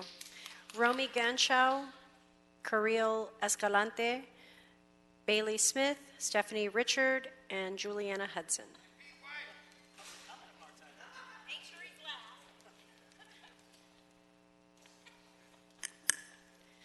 Good afternoon. My name is Romy Ganshaw, and I'm an attorney at the Legal Aid Foundation of Los Angeles. LAFLA is a proud member of the Renters' Right to Counsel Coalition, and I'm here, along with my colleagues, to urge you to commit HAP funding to fully fund Phase 1 of the Renters' Right to Counsel, because right to counsel is an effective eviction prevention and affordable housing strategy. As my colleague attested, right to counsel prevents evictions. We've seen this in other cities that have implemented right to counsel programs. In New York City, in their first year of right to counsel, 84% of tenants who were assisted under the program beat their cases and stayed housed. And after the first year of right to counsel, total eviction filings were down by 14%. That's because landlords who know that their tenants are going to have a lawyer are less likely to file those frivolous cases or those cases that could just be resolved without having to evict a family. And by keeping tenants housed, right to counsel also helps to preserve affordable housing, because every time a tenant is evicted from a rent-stabilized unit in LA, that's one less unit that's available to a low-income family. Thank you. Thank you. Hi, good afternoon. Cheryl Escalante from Rainbow Services, and we are part of the Provider Alliance to End Homelessness. But I'm here today as a DV Regional Coordinator for Service Planning Area 8. And on behalf of the DV community in the South Bay area, we would like to request funding be directed towards survivor-specific services. In CD15 at the moment, well, in November, there will be a safe parking lot open to individuals, males and females, which does not include families. The San Pedro Bridge housing location will serve males and females, but no families and children. A large portion of the domestic violence population includes families, and we urge that there's some funding allocated for families, seeing as how there's a large population as a survivor population. Looking at models like the state models for the DV Housing First, and that allows to a more flexible funding. For example, Rainbow Services has been able to house in the last 2 years 115 households with an average of $5,600 per household. Thank you. Hi, my name is Stephanie Richard. I'm with the Coalition to Abolish Slavery and Trafficking. Human trafficking services are homeless prevention services. Under the federal definition, every labor and sex trafficking victim fleeing their trafficker is considered homeless. Traffickers threaten trafficking victims with being homeless to make them complicit in the crimes they force them to commit. The annual survey for homelessness documents that 1 in 10 individuals are now self-identifying as being homeless. Therefore, with this new funding CAST request, better data collection that shows labor and sex trafficking by district, age, and gender, funding comprehensive evaluation studies to look at the service provision models for trafficking victims, ensuring funding is in place to provide all training to all outreach workers, as well as direct services homelessness staff to identify human trafficking survivors, increasing funding for transition or shelter beds to $73 per person if it is a trafficking survivor, as well as providing the first shelter in LA County for male survivors of trafficking. Thank you very I've submitted full comments. Thank you. My name is Bailey Smith. I'm 21 and I'm currently homeless in the county of LA, aka I'm part of the homeless youth here. I think it's extremely important that a large portion of the funds go towards homeless youth centers and all of the services that they provide to help maintain youth before they can get into shelters and to help them make sure that they can get to shelters and transitional housing very quickly and easily. I had to go through surgery while being homeless here, and I'm still homeless because there is not enough spaces available for people. I think that it's clearly very important that the youth get a lot of the money because homelessness starts with youth, and if we can stop it right here, we don't have to make it go further to problems like Skid Row. And I think we're being extremely neglected in of awareness of how important it is that we be funded highly to help end these problems. And I don't think any of this money needs to go to cops because cops don't have anything to do with helping homeless people. This doesn't make any sense. So that's easy. Thank you.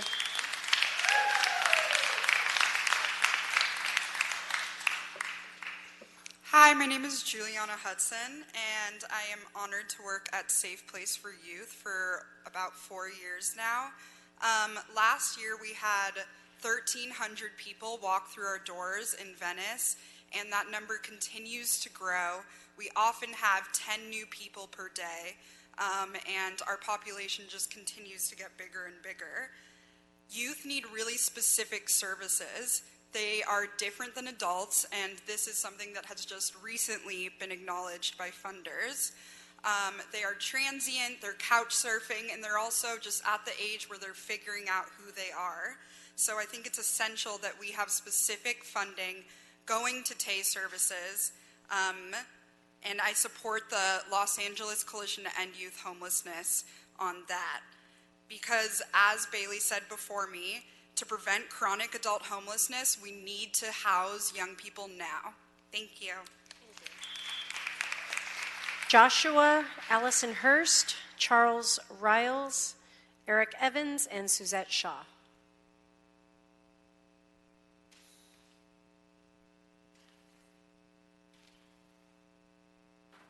Hi, my name is Joshua Smith. I'm with the Democratic Socialists of America, part of the Services Not Sweep Coalition, and I think the right to counsel funding is nice, but could be, 5 times larger. That would be helpful for that community. Truly, $7 million is kind of a pittance for the scale of the problem.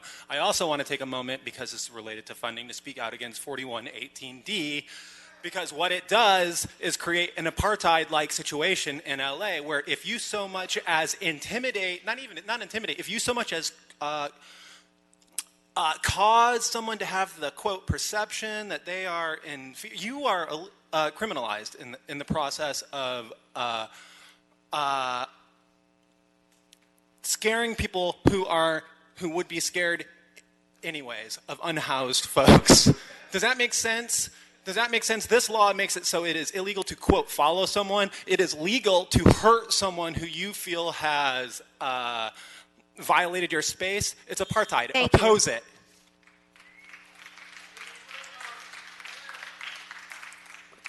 Greetings, my name is Suzette Shaw. I'm a Skid Row resident. I write, talk, and I advocate Skid Row from a woman's perspective. I also sit on the county's Black People Experiencing Homelessness Ad Hoc Committee, and I'm also part of the Domestic Violence Services Coalition.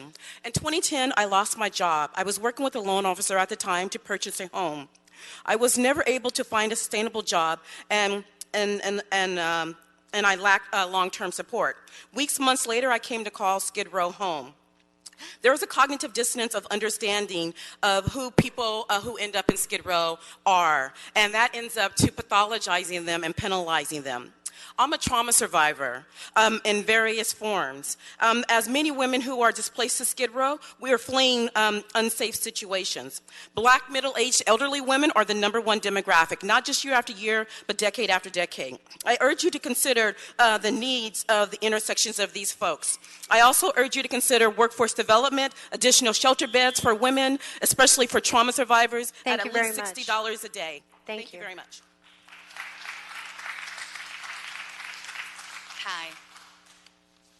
Hi, my name is Alison Hurst. I'm here today representing the LA Coalition to End Youth Homelessness and Safe Place for Youth in Venice Beach. Last year, over 1,300 young people walked through our doors, and only 129 of them were housed. That's disgraceful. I'm recommending a significant increase in the percentage of money set aside for youth in the Hap Funding. The 8% is way too little to meet the increasing needs of youth falling into homelessness every year, a rate faster than any other population, as per the 2019 point-in-time count. It is our belief that if adequate funding specific to youth is designated, we not only end the misery on the streets for our most vulnerable, but we stem the flow of youth becoming chronically homeless. Every day, a young adulthood represents a key development window. You have housing instability, and the stress of living on the streets represents a missed opportunity. Ms. Hurst, thank you. Your time has expired. Hi, my name is Charles Riles. I'm a member of the Venice Neighborhood Council and the chair of the Ad Hoc Homeless Committee of that council, but I'm speaking as a LA stakeholder. I also work at Safe Place for Youth as an outreach worker in Venice, and every day when me and my team are out in the streets doing the work that LAPD is being paid for, I witness the police harassing and moving around people that we are tasked to help. Police don't house people anywhere but in jail, while we at Safe Place for Youth are addressing the problem in a variety of practical and non-violent ways. Ending youth homelessness is the only way to break the cycle of homelessness. The youth are the future, and we are doing everything in our ability to support our clients in finding stable housing, stable employment with livable wages, and a peace of mind. Put this money in the hands of the professionals and let us do our jobs. Thank you. Good afternoon. My name is Eric Evans. I am a formerly houseless youth, and I am a human being. Today I want to request that the allocation of funds for the HAP funds be doubled to the TAY age group, because it is our group of people that end up in the cycle of chronic homelessness. And if we can prevent that from happening with stable housing, with employment opportunities, and with social programs, then we can end homelessness as it is.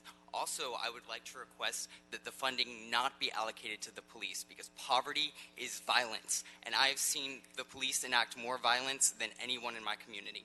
Thank you. Thank you very much.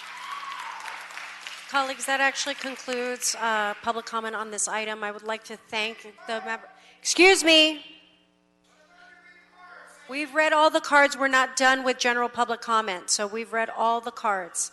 So, excuse me, stop disrupting this meeting. We will continue with it. So I want to thank, excuse me, we have not taken general public comment yet. That will be after the adoption of this item. Now, moving forward, I want to thank everybody for their contributions in this items. We've already gone through all the public comment cards on this item.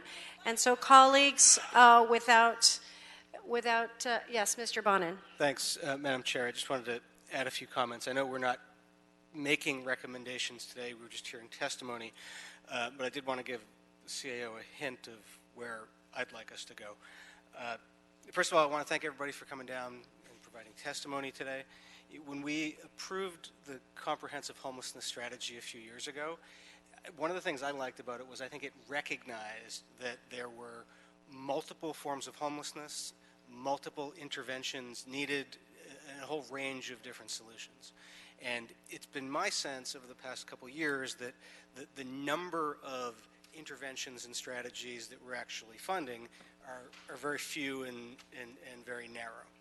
And I think a lot of what I heard today underscored what my instinct was. And I think the HAP funds give us an opportunity to not just continue to fund more of what we're currently funding, but to be a little bit broader. And there's a couple things I heard that I think, I hope will be part of our principles. One is that we need to fund things that are fast. Like shared housing, which you know I've been a proponent of for a couple years now.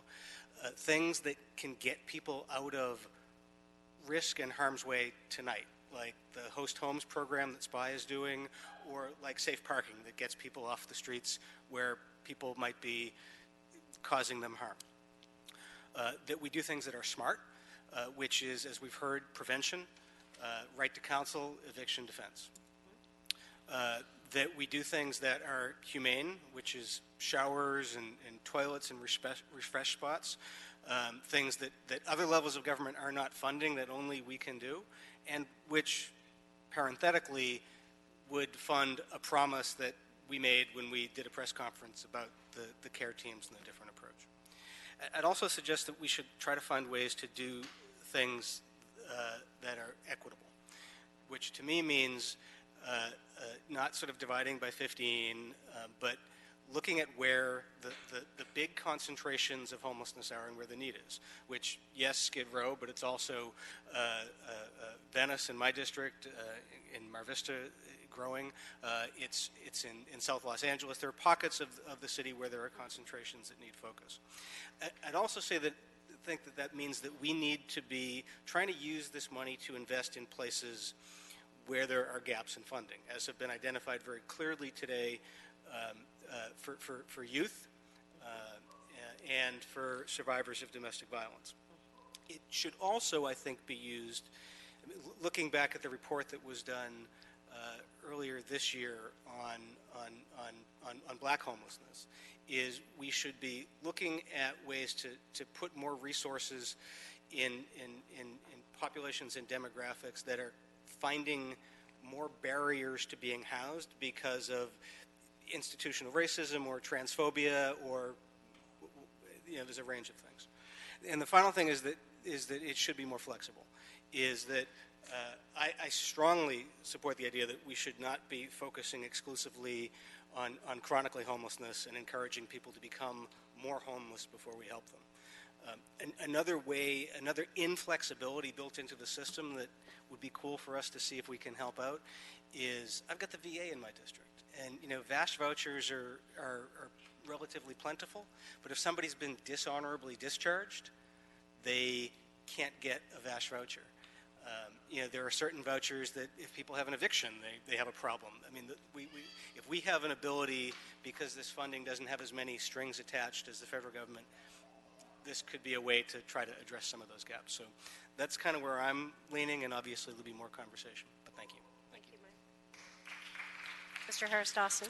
Thank you so much, Madam Chair, and I'd like to associate my comments with the comments of Councilmember Bond, and I actually have a amendment to make to what's before us today that asks the CAO to consider Council File 19-0628, which was a request made prior to this proposal coming out, and so we like that to be considered and get a report back on that when you report back on the whole report.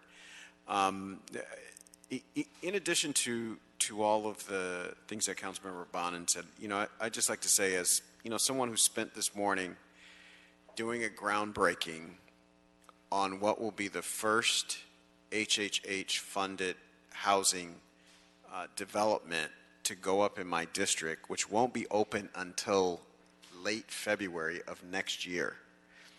And this is a proposal that got support in January of 2017. And we're looking at January, February 2020 before we can turn a key in those doors. It takes a frustratingly long time to get anything done. Bridge housing, permanent supportive housing, shelters, safe parking lots. It is excruciating the amount of time it takes. And so, you know, our amendment asks us that we looked at shared housing, which we think is a little bit faster. It asks us to look for other solutions that are available immediately. And so that's our amendment. And I'll just close with this. I really want to thank everybody, and I try to never miss an opportunity to point this out. That the activist community in Los Angeles is very smart, very deaf, very principled, very values-driven. Two things. One, the crowd rightly points out, even though by law we are not considering 4118 today, it is not up for a vote, everyone is absolutely right. You cannot look at those things in isolation. You can't take one thing and separate it over here and put it over there, even though that's what the law requires that we do. I mean, the chair has to say, we're not considering this motion today. It's absolutely right that we not look at those things in isolation, because we know one of those things feeds the other. And it's an ecosystem that produces the results that we see. Even someone who openly set out to have a set of anti-black policies couldn't do better than what we've achieved in Los Angeles with homelessness. So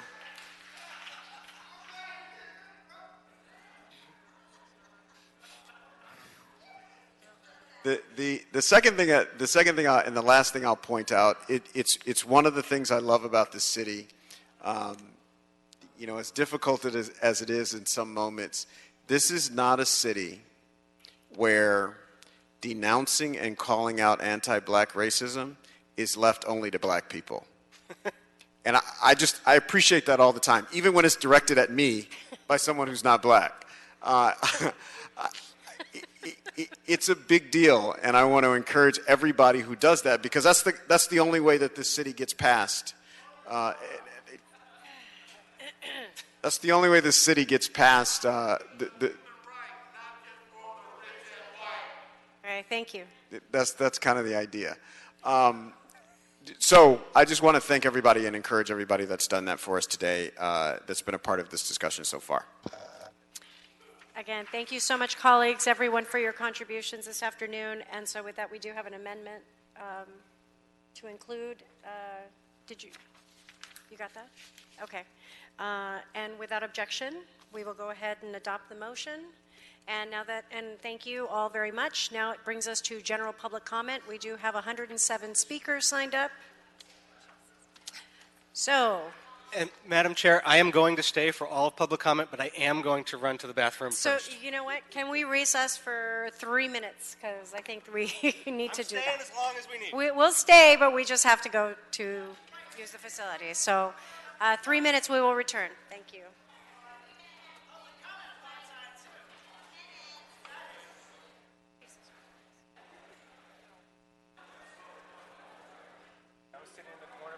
Jones, Cynthia Chagoya, Pete White, James Winfrey.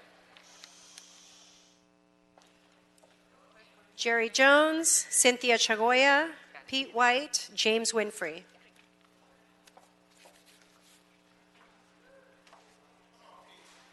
So Pete White, I'm glad we found me this time. So Marquise, I'm just going to say the ancestors are angry that you would vote yes on the proposed 10-point platform of oppression entitled 4118D.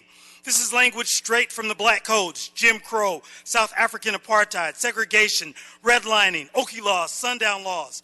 It's the language of white supremacy, the variety that led to the rise of the Klan and the murder of black bodies sanctioned by the state. The fact that you added language to Section C, which speaks to acceptable behavior and unacceptable behavior that makes it lawful to respond immediately with a violent reaction, should cause pause. This is stand your ground law of the variety that led to the killing of Trayvon Martin and the rise of the Black Lives Matter movement. That language will lead to an increase of vigilantism. That amendment is a slate for state-sanctioned death sentences for black people. We can do better. We organize together. Do not vote yes and do not move forward black bodies being Thank you. dead. Veronica Mesa, Maria Bararona, Don Garza, Andy Corden.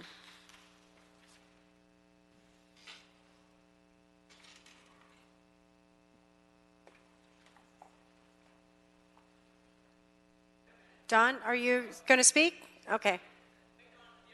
No, you can just come up. If I called your name, come up and speak and just introduce yourself, please. I'm going to say today that housing is a civil and human right. That's what it should be, and that's the direction we should be going. My observation with these things that are happening with 41.18D seems to me that we've given up. To move people from place to place to place is just the smoke and mirrors from the past. We need that temporary emergency shelters that we can tailor. They don't have to be shelters from the past. I almost got evicted this month, and my choices were the street, which I probably wouldn't last 5 months. I'm older and I have an autoimmune illness, or suicide. You are sentencing us to death. Please, stop with these games. Smoke and mirrors is not going to help. It's just killing us. Thank you. James Gilliam, Simon Costello, Naomi Sultan. Okay, I don't see anyone coming up. Nish Vyas, Jason Robeson, Paul Rubenstein. No? Okay. Chris Freed, Mr. Crowley. Yes. Jason Robinson, Thank you. Chair of Collaborative Housing. I want to again support the motion to look at Hap Funding and shared housing. There are we did a current market analysis using U.S. Census data. There are 50,000 single-family homes for rent in Los Angeles right now. So when we talk about solutions that are immediate and effective, we are ready to scale up and house people immediately. Thank you. Thank you. Chris Freed, Mr. Crowley, Chanel Pittman.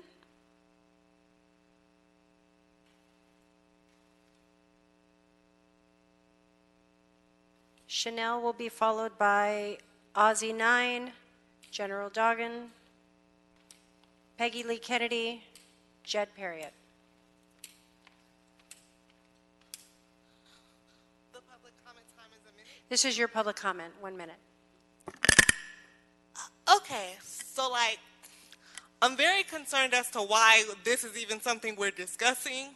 As stated earlier by one of you, you said that this particular provision was racist and wrong. If that is the case, can you stop it now?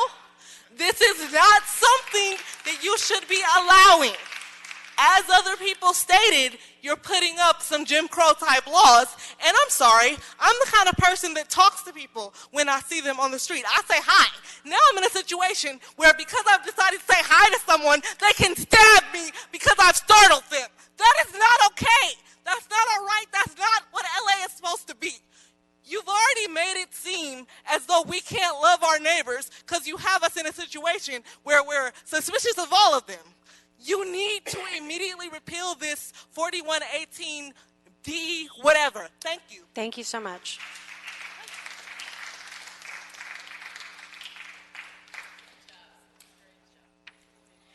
Peggy Lee Kennedy, Venice Justice Committee, and also part of Services Not Sweeps. And you know what, I just picked up this cool sign that says Homelessness and Poverty Criminalization Committee, because that's really what the hell you're doing right now with this 4118. It's racist. I'm white. It's racist.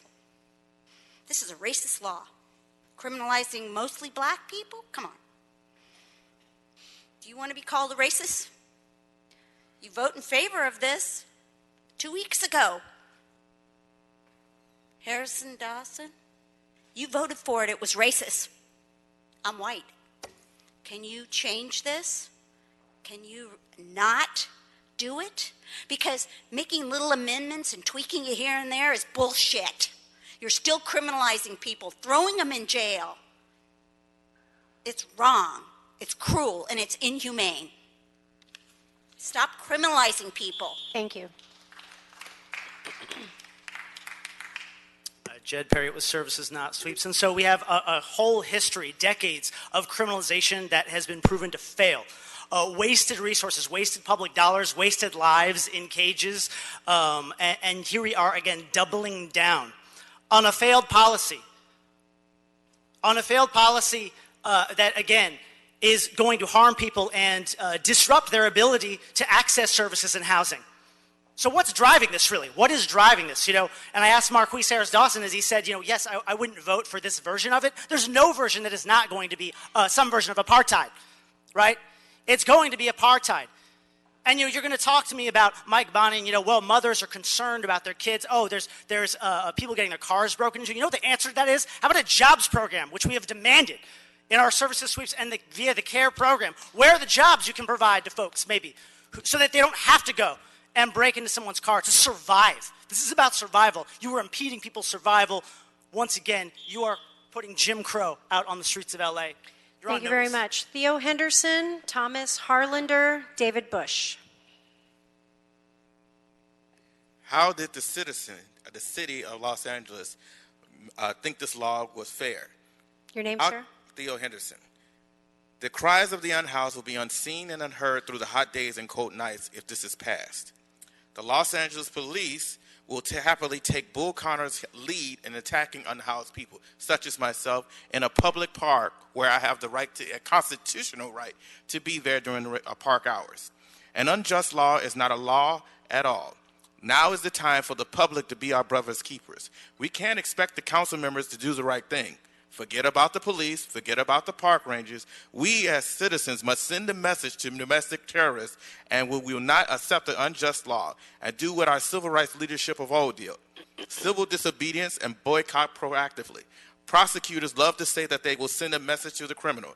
Now is our turn to send a message to our elected criminals. The Constitution is for all citizens, not just the ones who contribute to your campaign or police benevolent fund. Thank you. Council members, my name is David Bush. I've been homeless for 20 years. I live in Venice Beach on the sidewalk. This ordinance will displace me from one of the largest economic opportunities for homeless people, the Venice Boardwalk. I'm a vendor there. The boardwalk Venice houses about 600 homeless people within 500 feet of the Venice Boardwalk, which is, again, made world famous by the contributions of homeless people. Really, it's shocking to see this ordinance, but I would hope that this thing gets the boot out of City Hall that it deserves, and that this could mark a turning point. We don't need another ordinance telling homeless 27,000 of us where we can't be tonight.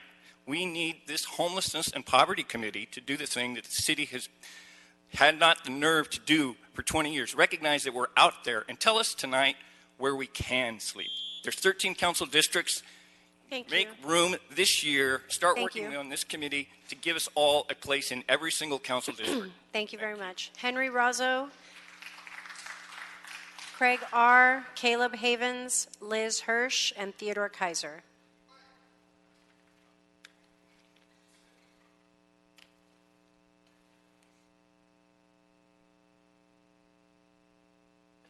Hi, Caleb Havens again. I don't know if you've heard this yet today, but some of us aren't happy with 4118D. But I'd like to use most of my time for just a public service announcement. General Dogon's name is pronounced Dogon. He's been leaving public comment here for about a decade, and I think the least we could do is get his name right. It's real easy to remember. It's Dogon, as in all the dough is gone. The dough that was meant for providing homeless services is gone to cops. The dough that has been meant to build housing hasn't ended up turning any keys open yet. General Doe gone. It should be pretty easy to remember. I have a lot of respect for him, and I have a lot of respect for everybody who's left public comment today. I hope that you guys are taking all this to heart and that you're really processing it, because I don't think any of you guys know what it's like to sleep in a tent on the street, and some of the people in this room do. Thank you. Thank you.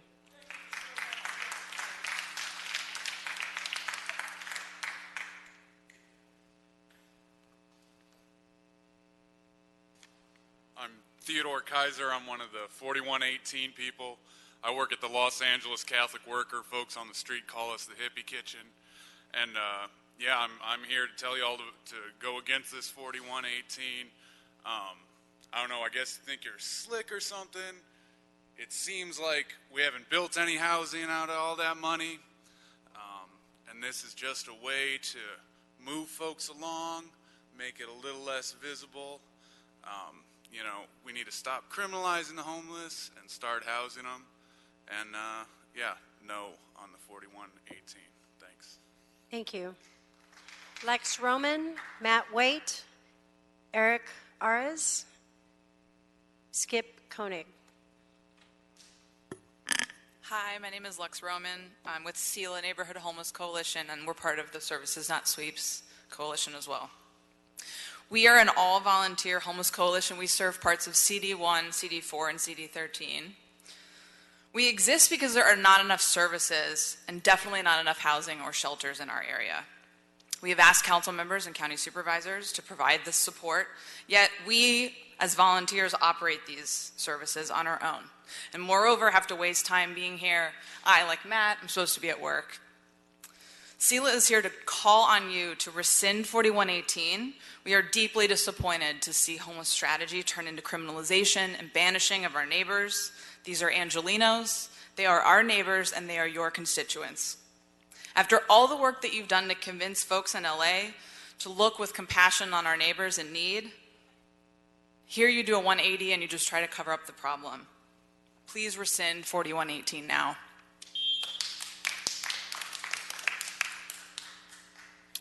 Hi, I'm Matt Waite. I'm very disappointed to not see David Rue here, and especially Mitch O'Farrell, both of which represent my neighborhood of Franklin Village and Hollywood. Speaking on my behalf, I hope, who was denied some public comment earlier. Pete, do you have anything else you'd like to say? You're good? All right. I just want to be clear who we're talking about when we're talking about who we're saying can't get within 500 feet of a school or a homeless shelter. Only about 29% of those on the streets report a serious mental illness or substance use disorder. These people are young. 40% of the people who are under 25 on the streets identify as LGBTQ. We are subjecting them to potential police violence. People who are on the streets, 7% are on the streets because they are running away from domestic violence. And here we are subjecting them to possible vigilante justice at the hand of citizens. Thank you. You very much. Adolfo Alzafar, Johnny Coleman, Jane Demian, Molly Lambert, Jesse Elson Milkman.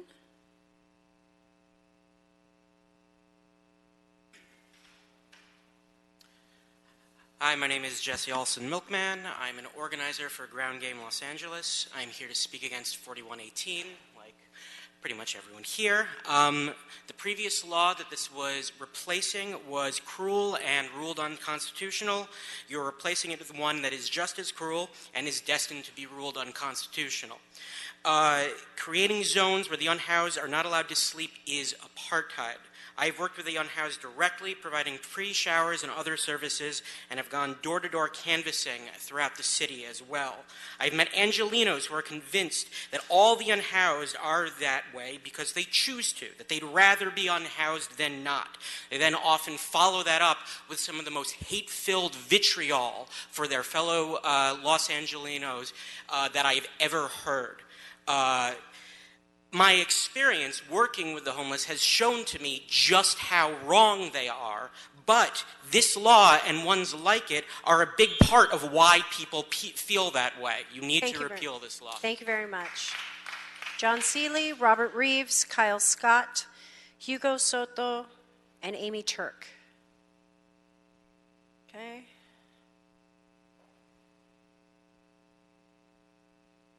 Marion Sanders, Travis Crown, Susan Kolkowicz, Sage Johnson, no, okay. Becky Dennison, no, okay. Ko,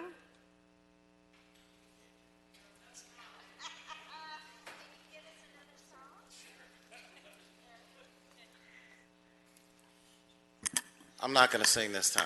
Oh. However, I do want to tell you that as a 39-year-old man who had been privileged his entire life. I experienced homelessness. And I also experienced the fact that I had to live in a shelter, which meant that my car would be ticketed every night, which meant that I could not pay those tickets, which meant that my 2012 vehicle is now owned by the city of Los Angeles, and I could never recover it. There are so many different things that happen that keep you down once you are homeless, that we need to really look at a holistic approach to making sure that we don't stereotype. And I'll wait until you guys are done talking. Good? Okay. So my thing is, we need to make sure that we pay attention to the fact that only 30% of homeless people are experiencing mental illness and Thank you. substance abuse. So I just wanted to make sure that we got that out there, and that I still see your smiling face. Thank you. Millie Brown, Smiling. Rebecca One Lee. chorus sometimes. One more time. They don't Teo, tell thank the you very truth. much. Come on, We need let's to allow others to speak, please. Millie Brown, Rebecca Lee, Hamid Khan. No, thank you. Okay. Hamid Khan, Jamie Garcia, David Quattrochi. Hi, my name is Becca Lieb, and I'm with Ground Game Los Angeles. I also organized with Jesse Olson Milkman, and we were knocking on a lot of doors in CD12, and I can say that exactly what he reported, I experienced as well. There was a lot of hate, and then, you know, lo and behold, there are these vigilante groups on Facebook that appear where it's clear that our members of our law enforcement are actually stoking violence. And I'm just creeped out that I live in this city where we've had multiple people who were attempted to be burned alive or who were burned alive. And then, like, you guys are seriously choosing to enact 4118 at this particular moment. Could we just talk about the juxtaposition of that? In addition, I want to draw a correlation between you know, people who are houseless and climate change, because it's really hot out right now and it's difficult for people who are living on the streets. In addition, the setback from oil drilling that is not far enough. It's insane that we're creating setback laws for homeless people, and like we can't even create a 2,500-foot setback for oil drilling. So what's more dangerous? Mr. Khan? Hello, Hamid Khan. I just passed out this chart over to you, and what it indicates is that these are LAPD hotspots for predictive policing. And this is a digital redlining, a digital noose that the LAPD has created around Skid Row. So that's what you need to be clearly looking at, that how, now the history that Pete White was talking about earlier around the history of genocide and enslavement and Jim Crow and segregation, the central theme that ran through was murder and banishment.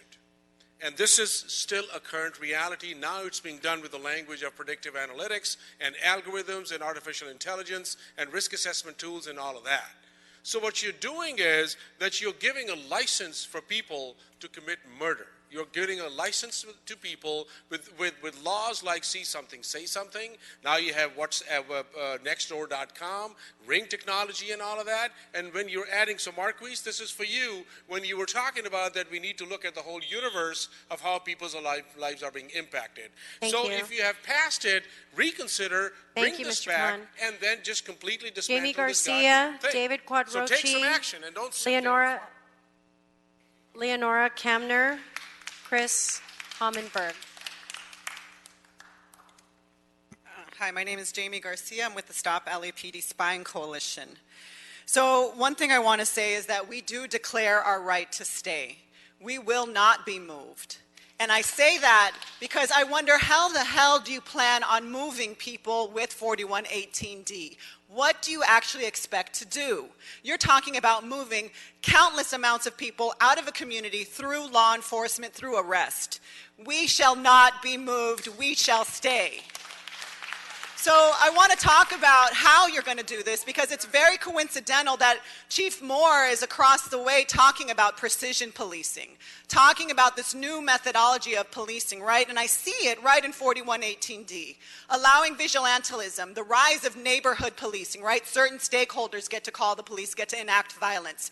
And the rebreathing of broken windows policing is exactly what you're doing, is maintaining the power of arrest of LAPD to go in and use violent force to remove people. We shall not be moved. We shall stay. We shall not be moved. Thank you. Friedel Cushman, Jane Demian, John Motter, Chancella Al Mansour. Hi, this is Friedel Cushman again. Just speaking from my heart, I'm sad. I'm wrathful. This Homelessness and Poverty Committee, this needs to be absolutely grounded and founded in anti-criminalization. Criminalization is the face of genocide right now. It's the face of slavery. It's the face of commoditization of consciousness. It's harming all of us spiritually. It's an illness spiritually.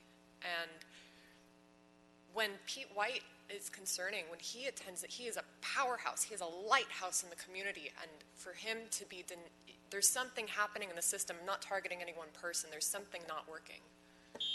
Thank you.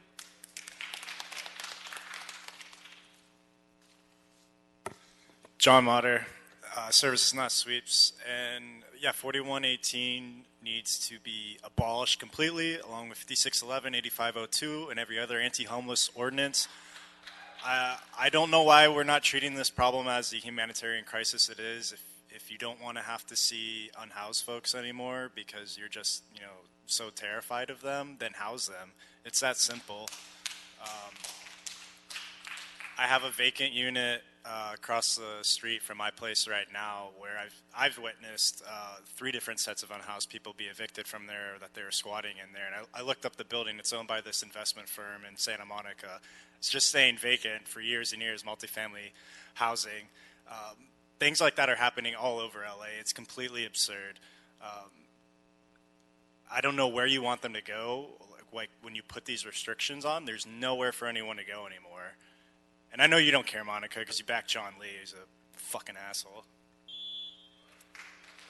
Ann Orchier, Heather Carmichael, Alicia Roden, John Pelser, Pamela Crenshaw.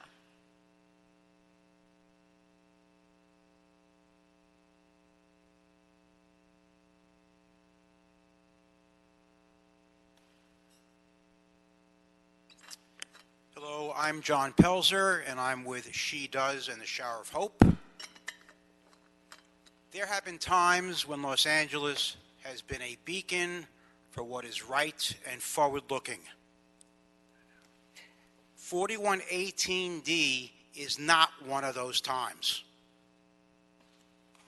Turning the unhoused into criminals is the absolute epitome of kicking a fellow human being when they are already down. Do the right thing. Repeal 4118D. Thank you. Thank you. Lorraine Cantley, Shayla Myers, Jacob Shepard, Mel Telcaranti.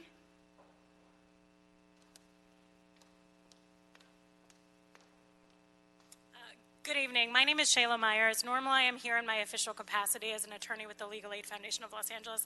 I am not here in my official capacity. I'm here as a resident of the city of Los Angeles. And I find the city council's actions to be devastating. It is appalling to me as a resident of this city, as a voter, as a housed person, that this council would invoke our position within this city to adopt and consider revisions to 4118D at a time when this city should be thinking about how to make it easier for unhoused people to survive on the sidewalks. We know that every year hundreds of people die on our sidewalks. You all, as leaders of the city, should be asking yourselves, how do we make it possible for them to survive? How do we make it possible for them to move into housing? And today, to be considering this motion is devastating for me as a resident. Thank you. Thank you.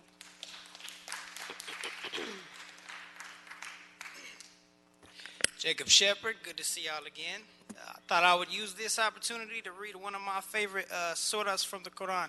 And do not worry, I'm not a terrorist. I stashed all my weapons outside before I came in. Righteousness is not that you turn your faces towards the east or the west, but true righteousness is in one who believes in Allah, the last day, the angels, the book, and the prophets, and gives wealth in spite of love for it to relatives, orphans, the needy, the traveler, those who ask for help and for freeing slaves, and who establishes prayer and gives zakat, those who fulfill their promise when they promise, and those who are patient in poverty and hardship and during battle. Those are the ones who have been true, and is those who are the righteous. And I just wanted to say, I don't know any of you personally, so I can't speak on any of your characters. But do not take it personal when you see me and my comrades outside any of your houses, because there's a war going on, and it's a war on the poor. So don't get mad when we fight back. Margarita Alvarez Gomez, John Malloy, Alma Vizcaíno, Chris Roth, Dunya Perch.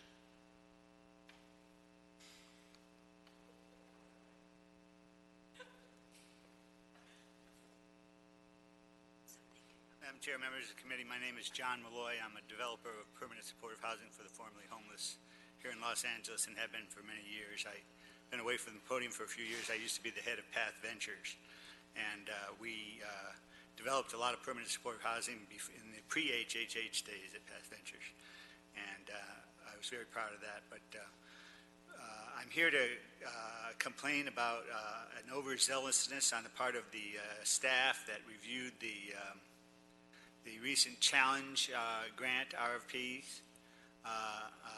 We provided a response under that, and we were disqualified on a technicality. And the technicality had to do with where we filed within the application certain of the ancillary paperwork that goes along with each of our applications. And we filed it in one place instead of another within the application, and they disqualified and didn't even look at our proposal. And I think that the city's going to miss an opportunity if you don't. Thank you very much. Take a look at our proposal. I left. Alma, thank you, sir. Thank you, Mr. Malloy. Alma Vizcaíno, Chris Roth.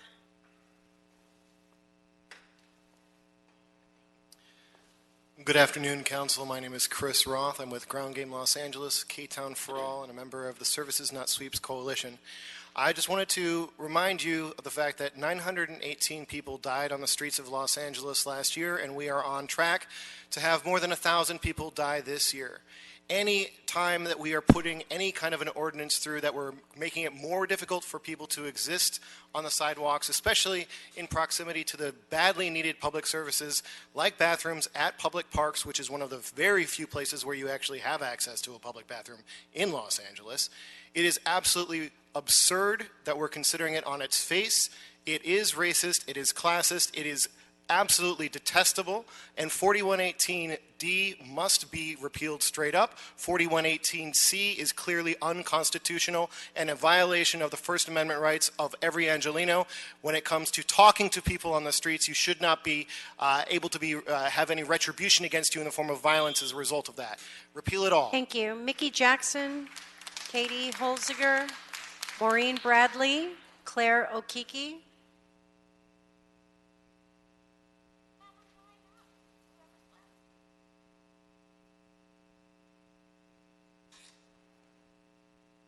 Go ahead. If I've called your name, come on up and just introduce yourself, please. Mickey Jackson. I'm with AIDS Healthcare Foundation, AHF, and housing is a human right. So first, we give the city away to the wealthy, the developers. We gentrify like we're on speed. All of a sudden, something strange happens. People's homes are torn down. People are evicted. Rent is raised. Homeless people, lots of them. We pretend this isn't happening. We talk about how building luxury, more and more luxury, will house poor people. This is strange, worthy of Alice in Wonderland.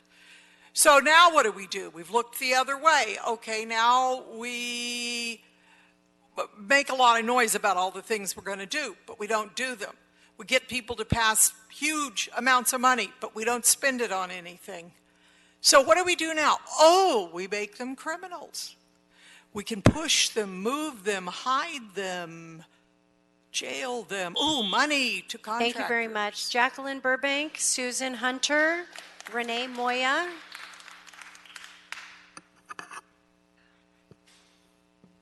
Robert Gamboa, Marianne.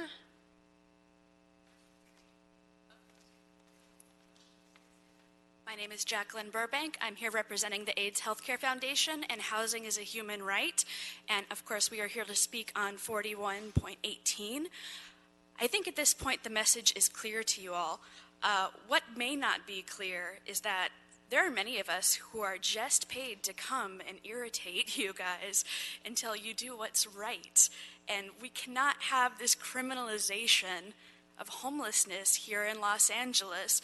These people need help, not cops. I don't know if you know what you're doing or it's just a mistake, but hopefully you've listened to the many, many comments here, people who have lived it, people who have been on the streets a lot more recently than you have, and we'll take all of this into consideration because we would hate to mobilize and have to bring back 3 times as many people next time. My name is Renee Moya. I'm the Director of Housing as a Human Right by the AIDS Healthcare Foundation and a volunteer member of the LA Tenants Union. It's lovely to see Mitchell Farrell absent from the chamber today. As a queer man of color who has twice experienced homelessness, I stand in solidarity with the Services Not Sweeps Coalition and opposed to the proposed amendments to 4118. It's frankly obscene that while a growing chorus of organizations, activists, even elected officials decry the widespread criminalization of the poor, politicians in the largest city in liberal California further criminalize the unhoused. The proposed amendments would further spatially marginalize our unhoused neighbors at a time of growing homelessness. As others have noted, these proposed changes would disproportionately impact people of color. They will also, however, negatively affect our queer and trans community given their disproportionate representation among the unhoused population. Not only would the changes push the unhoused from public spaces, the ordinance would also criminalize vaguely defined behavior in a broad and dangerous way. This is unacceptable. The unhoused need permanent homes and services, not Thank you very cuffs much. and Susan jail Hunter, cells. Thank you very Robert much. Gamboa, Marianne, James Gilliam, and Denise Ramirez. I came here specifically to address... Your name, ma'am? Marianne Curtis. Thank you. With the End Homelessness Now LA campaign. I came here specifically to address Mr. O'Farrell and his racist policies to keep unhoused people away from schools and parks. This is segregationist. This has been spelled out by many people. And the people we're talking about are disproportionately black and elderly, men and women who have worked their whole lives and are now unhoused because they can't afford the rent. This policy is a death sentence, and the least you could do is provide the laundry and showers and public services to people while they're waiting for the housing that you haven't provided. And I don't buy your excuses. You've given this money, the HHH money, to private developers when the city, you could have handled it yourself, hired your own contractors, and built the darn housing at a minuscule of the cost. Thank you So very get much. with Denise it. Just Ramirez, do it. Joe Thank you very Donlin, much. Caitlin Quackenbush, Stephanie Yeager, Jenny Farrell.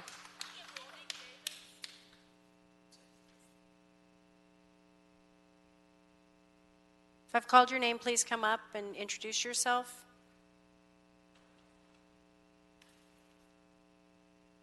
Hello again. My name is Reverend Stephanie Jaeger. I'm the pastor of St. Matthew's Lutheran Church in North Hollywood.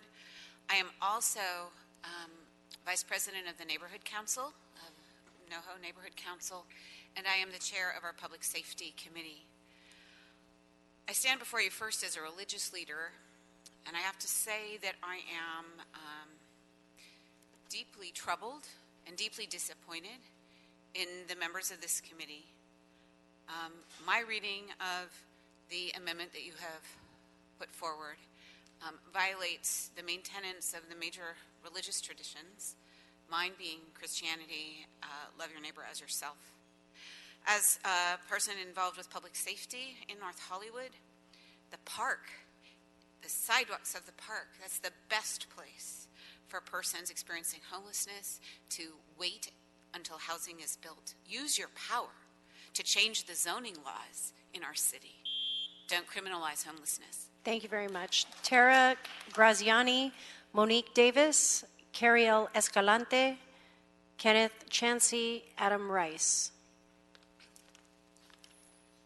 Good afternoon. My name is Monique Davis, and I am the Chief Community Officer for Skid Row Housing Trust. Thank you for staying this afternoon.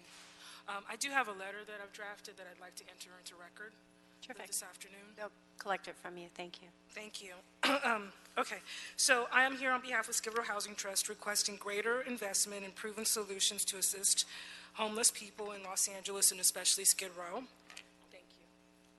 Skid Row Housing Trust, as you know, provides permanent supportive housing so that people who have experienced homelessness, prolonged extreme poverty, and poor health, disabilities, mental illness, and or addiction can lead safe, stable lives and wellness. Given that Skid Row is home to nearly 5,000 people experiencing homelessness, we ask to maintain the funding dedicated to Skid Row at $20 million for HAP. To enhance the efforts started with the previous $20 million for HEAP allocation. Thank you. Thank you so much. Raul Estrada, Bailey Smith, Juliana Hudson, Chris Berry, Eric Evans. And don't see them. Johan Heilman, Allison Hurst, Joshua, Dorian Storm. Okay, Jane N.